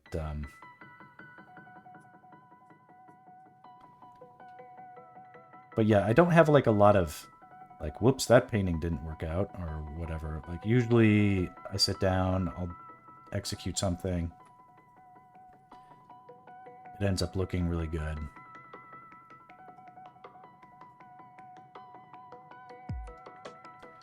Even if I'm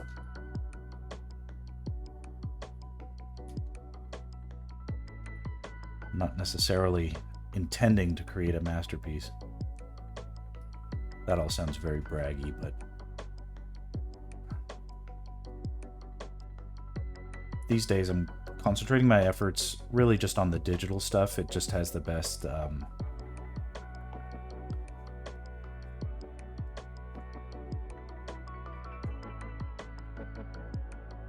utility with what I do with my work.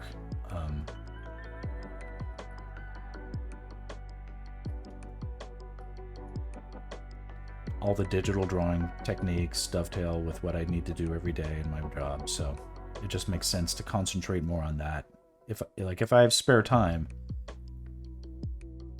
just practice my craft, which is what this is doing. Everything I do is great. It's true. No.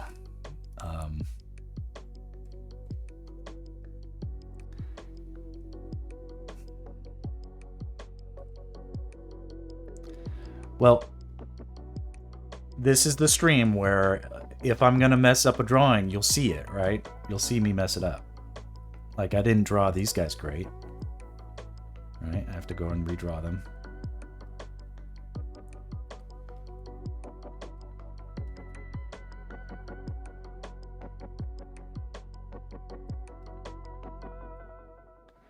Also, my drawing skills are good. They're very, like, sort of naturally good. But like, I can't sing or dance. I have no fashion sense. I'm not particularly ambitious. This is like one of the most ambitious things I've done, is like attempt to do something that has some risk of no reward attached to it. Now, I've already talked about how I enjoy it now, and there's no. Now I'm totally into it, but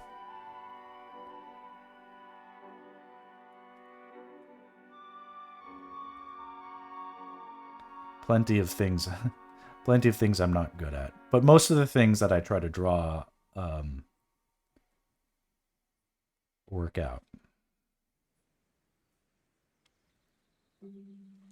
I want to show you guys this thing too. This is a fun composition I did on. I have a friend who's an art dealer, and he invited me to have a space at one of his shows. To this, he does these Wes Anderson tribute like concert thing. They're not concerts. They're he invites artists to make contributions to like artistic interpretations of Wes Anderson films, and they're always very interesting. And this is if you catch the it's pop up. Yeah, exactly. Boxer went to my friend Ken's thing that he had in Seattle. You have seen the thing where people take old paintings from thrift shops and make them spooky? That's a fun concept. I had a buddy. He had these heirloom paintings that were they're sort of terrible. They weren't bad, but he was like, "Can you just paint something more interesting into this so I have like a reason to hang it up?" And so I've done that before, like paint into old stuff. Anyway, this is from Rushmore. There's a scene in Rushmore that probably isn't much reflected on, but the character Max goes to his mother's grave, and Bill Murray is just sort of milling about, and there was some sort of interesting concept there that I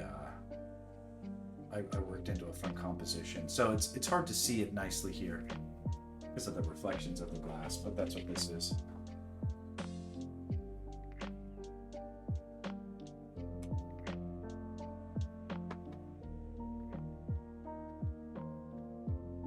Oh, was it Portland? Yeah.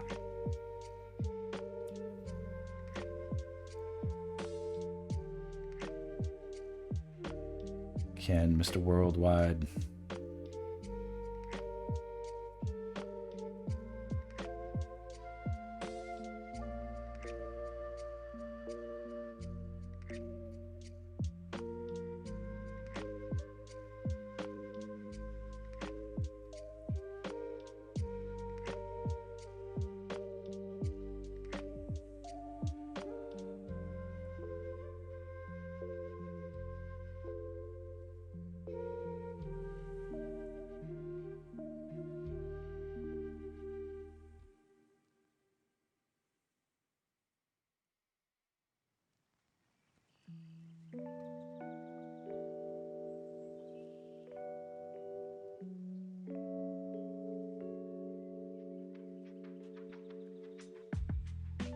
I can show.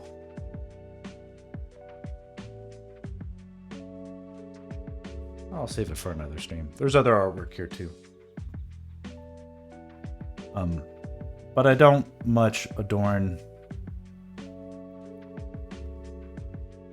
You know, Boxer, the charcoal portrait I did of you wasn't bad, but or the one I did of myself also. Well, those weren't bad, but they could be better. We should revisit those someday. I know Dad probably wants a new one. He's lost quite a bit of weight since I drew that picture of him, and he'd probably appreciate.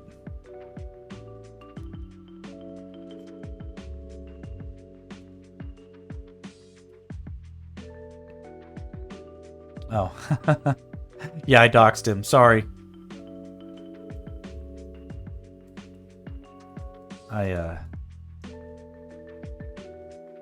I'm not good at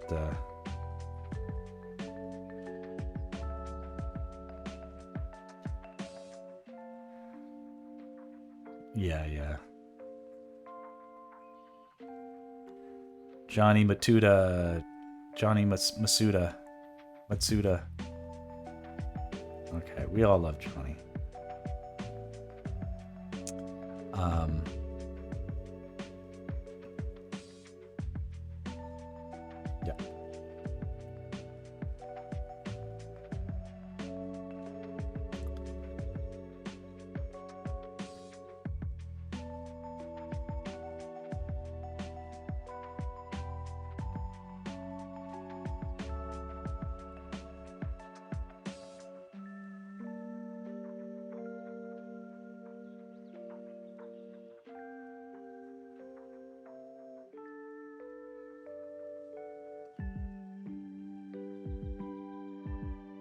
Boxer, are you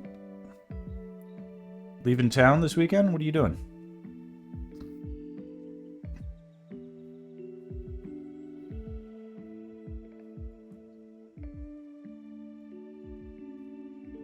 Or is KJ coming in? No, you must be leaving if you're going to see his dog. I didn't know about this.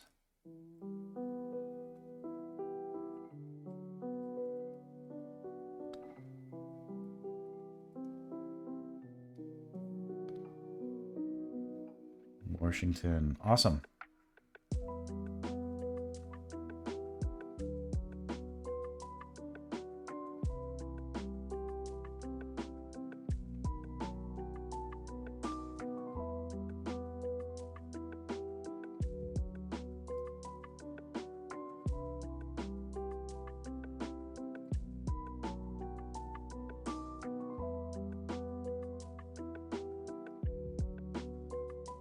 Safe travels.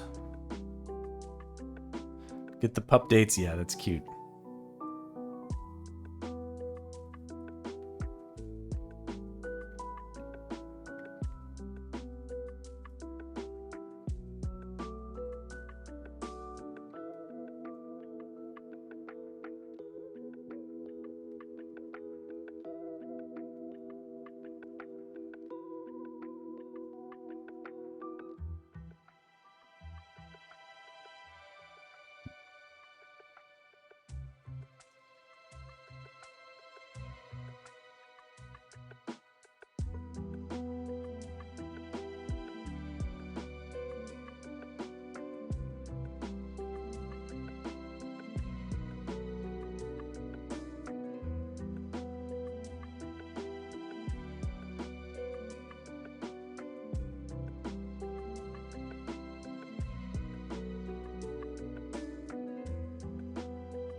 There's a bit of a miscalculation here in my drawing. I'm not going to change anything, but this is what bothers me about character designers is it's not so much that this guy can't swing a club, but if he's in this pose, like with this giant horn on the top of his head, he can't really reach behind and then swing without hitting himself on the horn. Or at least I don't see how it could be avoided.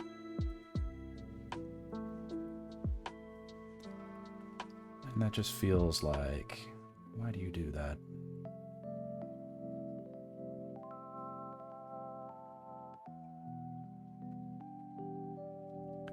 I guess in nature, there's tons of impractical traits that animals have where they'll have horns that are too big for their body or whatever. Horns so big that they get stuck, can't escape, and starve to death.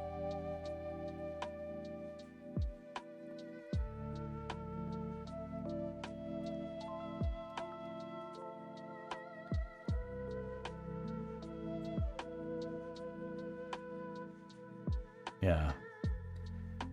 Yeah, I don't mind rule of cool, but rule of cool to me applies to how things happen in a story and not how they look. Like, looking cool is like a very shallow form of coolness. Like, actually being cool is like what you do.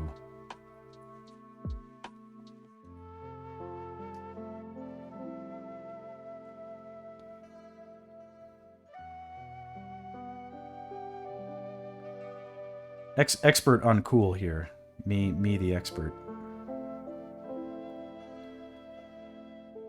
All the coolness.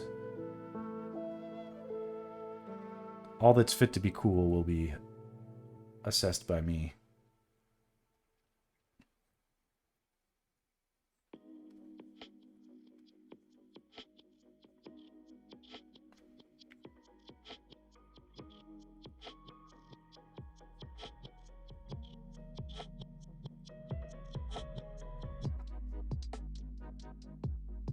Feels okay.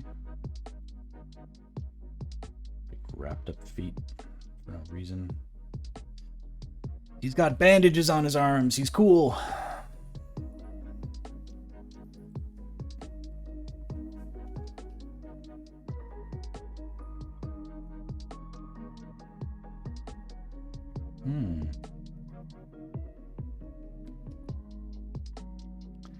Ivy is a great name.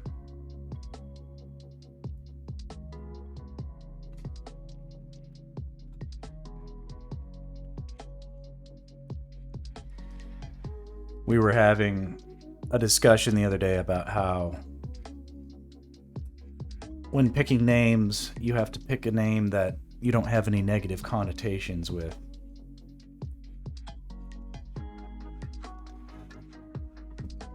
So you end up having to go with names that you've never, unless you're naming it specifically after a person that you like, you end up having to go with names that are you've never really encountered before in a person that you thought of negatively. And then when you think about it, it's kind of difficult.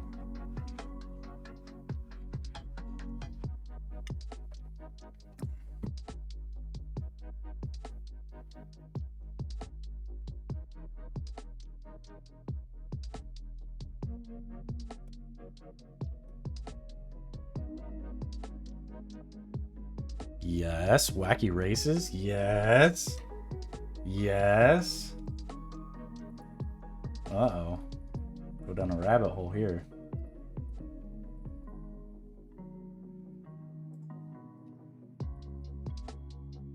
Huh. It's definitely been a long time since we've quite seen the wacky races, but we had a couple of VHSs with like literally all the wacky races. Not all the wacky, but it had to have been 3 hours of wacky races on this one VHS.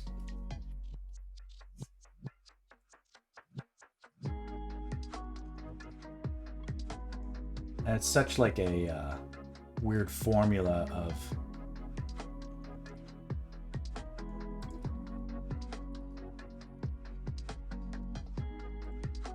a show, you know? Like they're just talking in these airplanes, these open air airplanes. The only animation is like the clouds going by and the characters' mouths moving. Oh, you named your daughter after Penelope Pitstop. I get it. This is the connotation. Love it. Love it.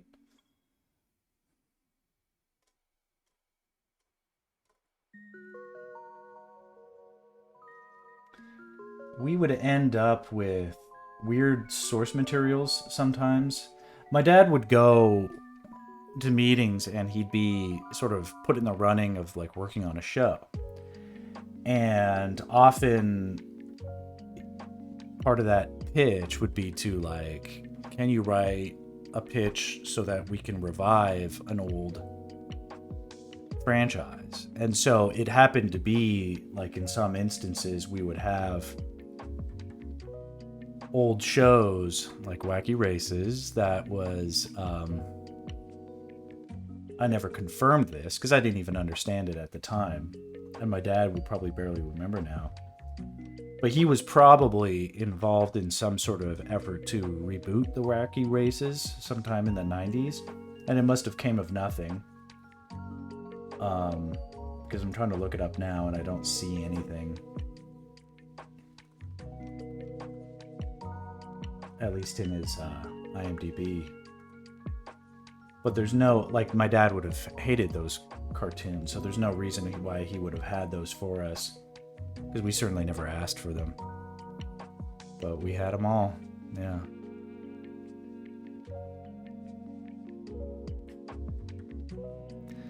Perfect Penelope pit stop.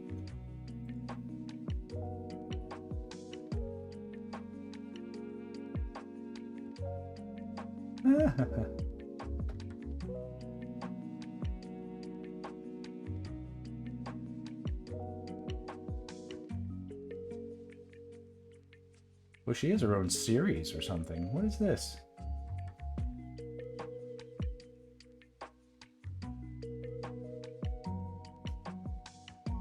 Whoa.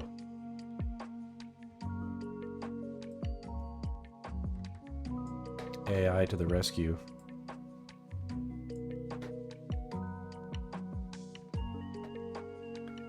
My goodness. All right. Well, we don't objectify, but this is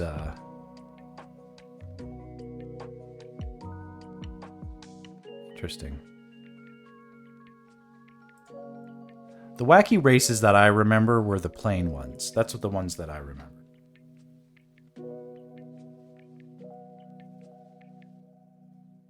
Dastardly and Muttley and their flying machines. Was that the... Was that what I was remembering? I'm having a bit of a Mandela effect moment.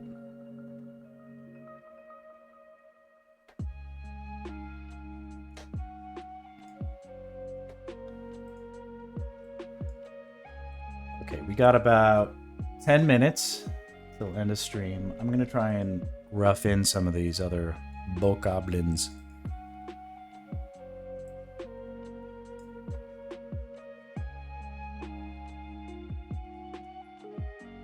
These guys.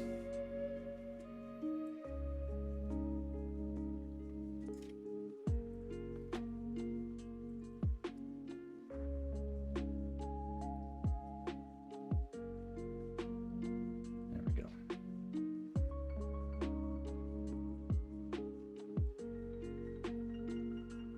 Moblin.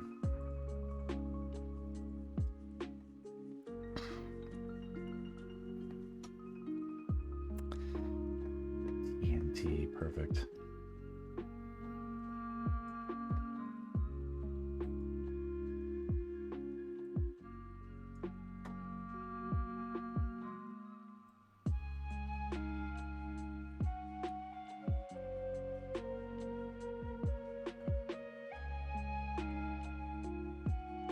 We'll just have some fun, get loose.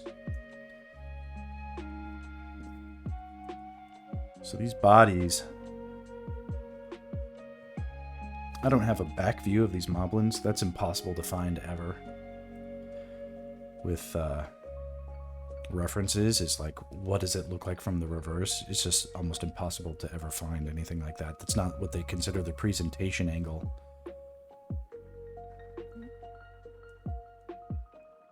But I'm pretty adept at figuring out what something should look like from the reverse.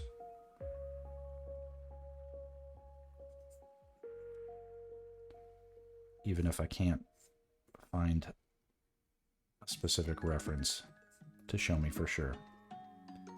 They've got these teardrop bodies.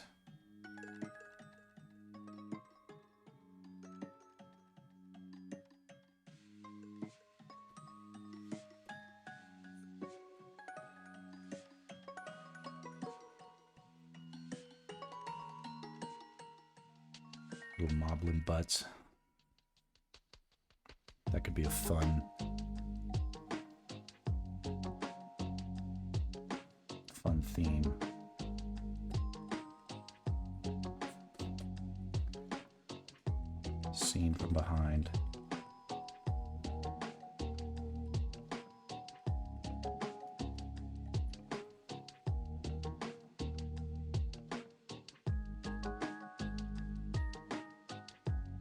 Like, they've got these obnoxious loincloths, so you can have these fun moblin butts.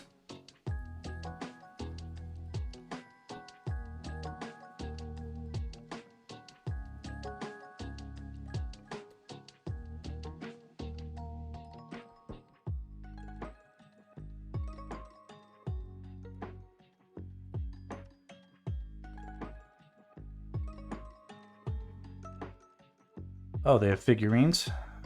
This would be cool. What'll happen is when I'm done with this project and become world famous... Oh, they do have little butts. That's cool.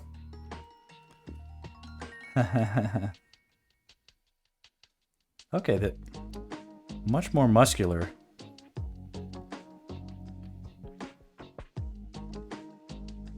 In this depiction than I can see from the front here. I'll take that into advisement. Assuming these figurines... Yeah, assuming these little figurines are good. This is perfect reason why I should be playing the game, right? And have more...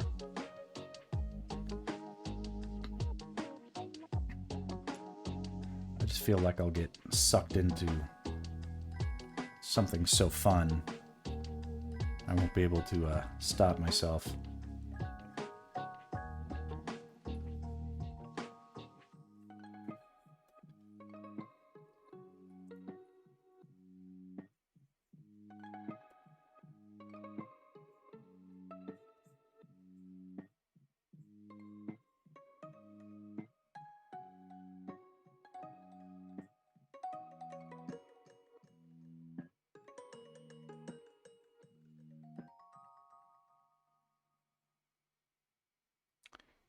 Somewhat oversized hands.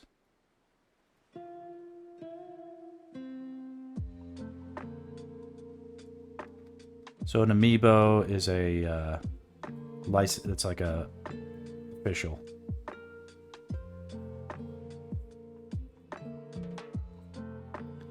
They had this cool store at the mall that had all of this official licensed Nintendo gear. They had Zelda stuff. Got fucking like Zelda backpack and stuff.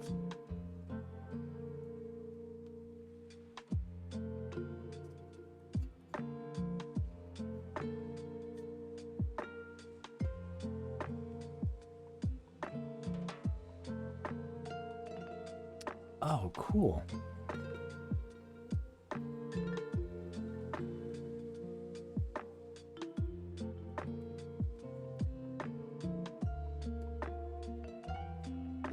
They can give you like a special item or a power-up or something.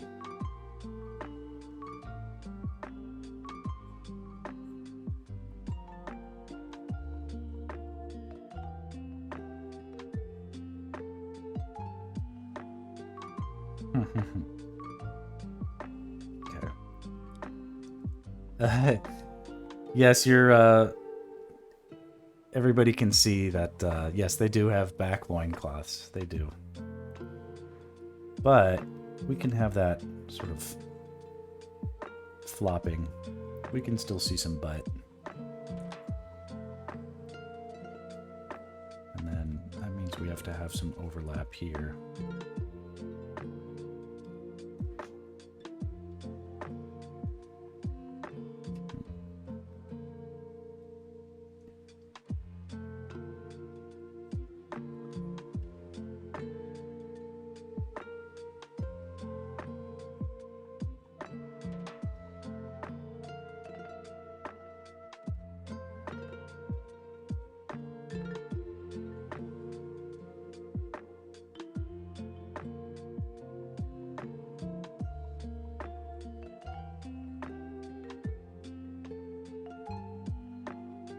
A little bit more stretch. There we go.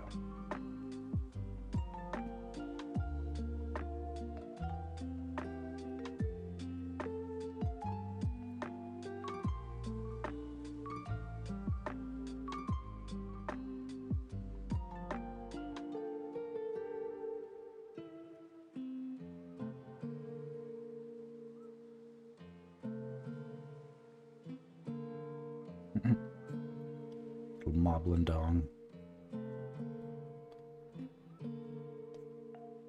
Tightly wrapped. Hermetically sealed. Video game genitalia.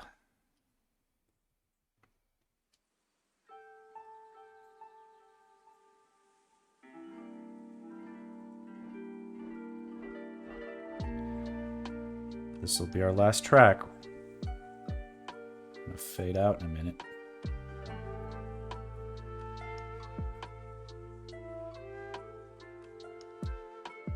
But we got a lot done. Drew a lot of Tektites. A lot of spiders. Looked at some bugs, some shark mouths. Researched some moblin butts.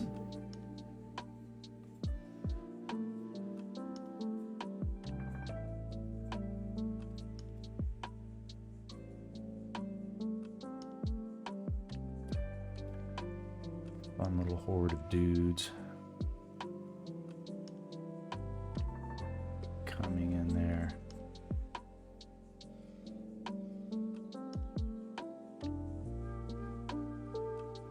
Charging in.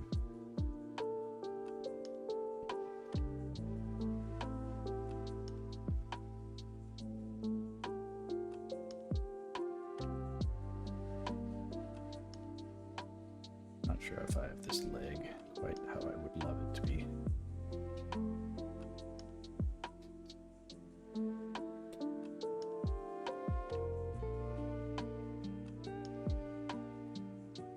Gets better.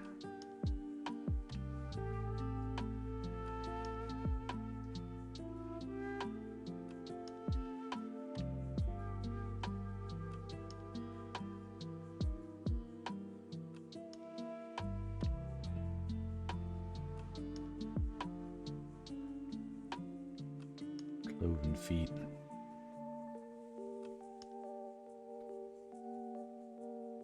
What a fun little run. All right, we did it. Put together a real stream.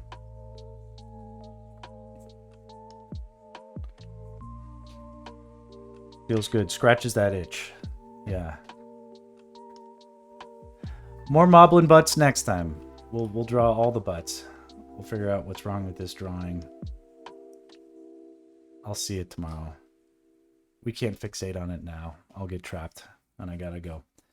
But there will be more butts of moblins and bokoblins next time. And we will explore how to solve this little atomical issue. Everybody, thanks for hanging with me. This was a lot of fun. And I really appreciate it. So, if I don't get booked tomorrow, you'll see me tomorrow. All right. Have a good one.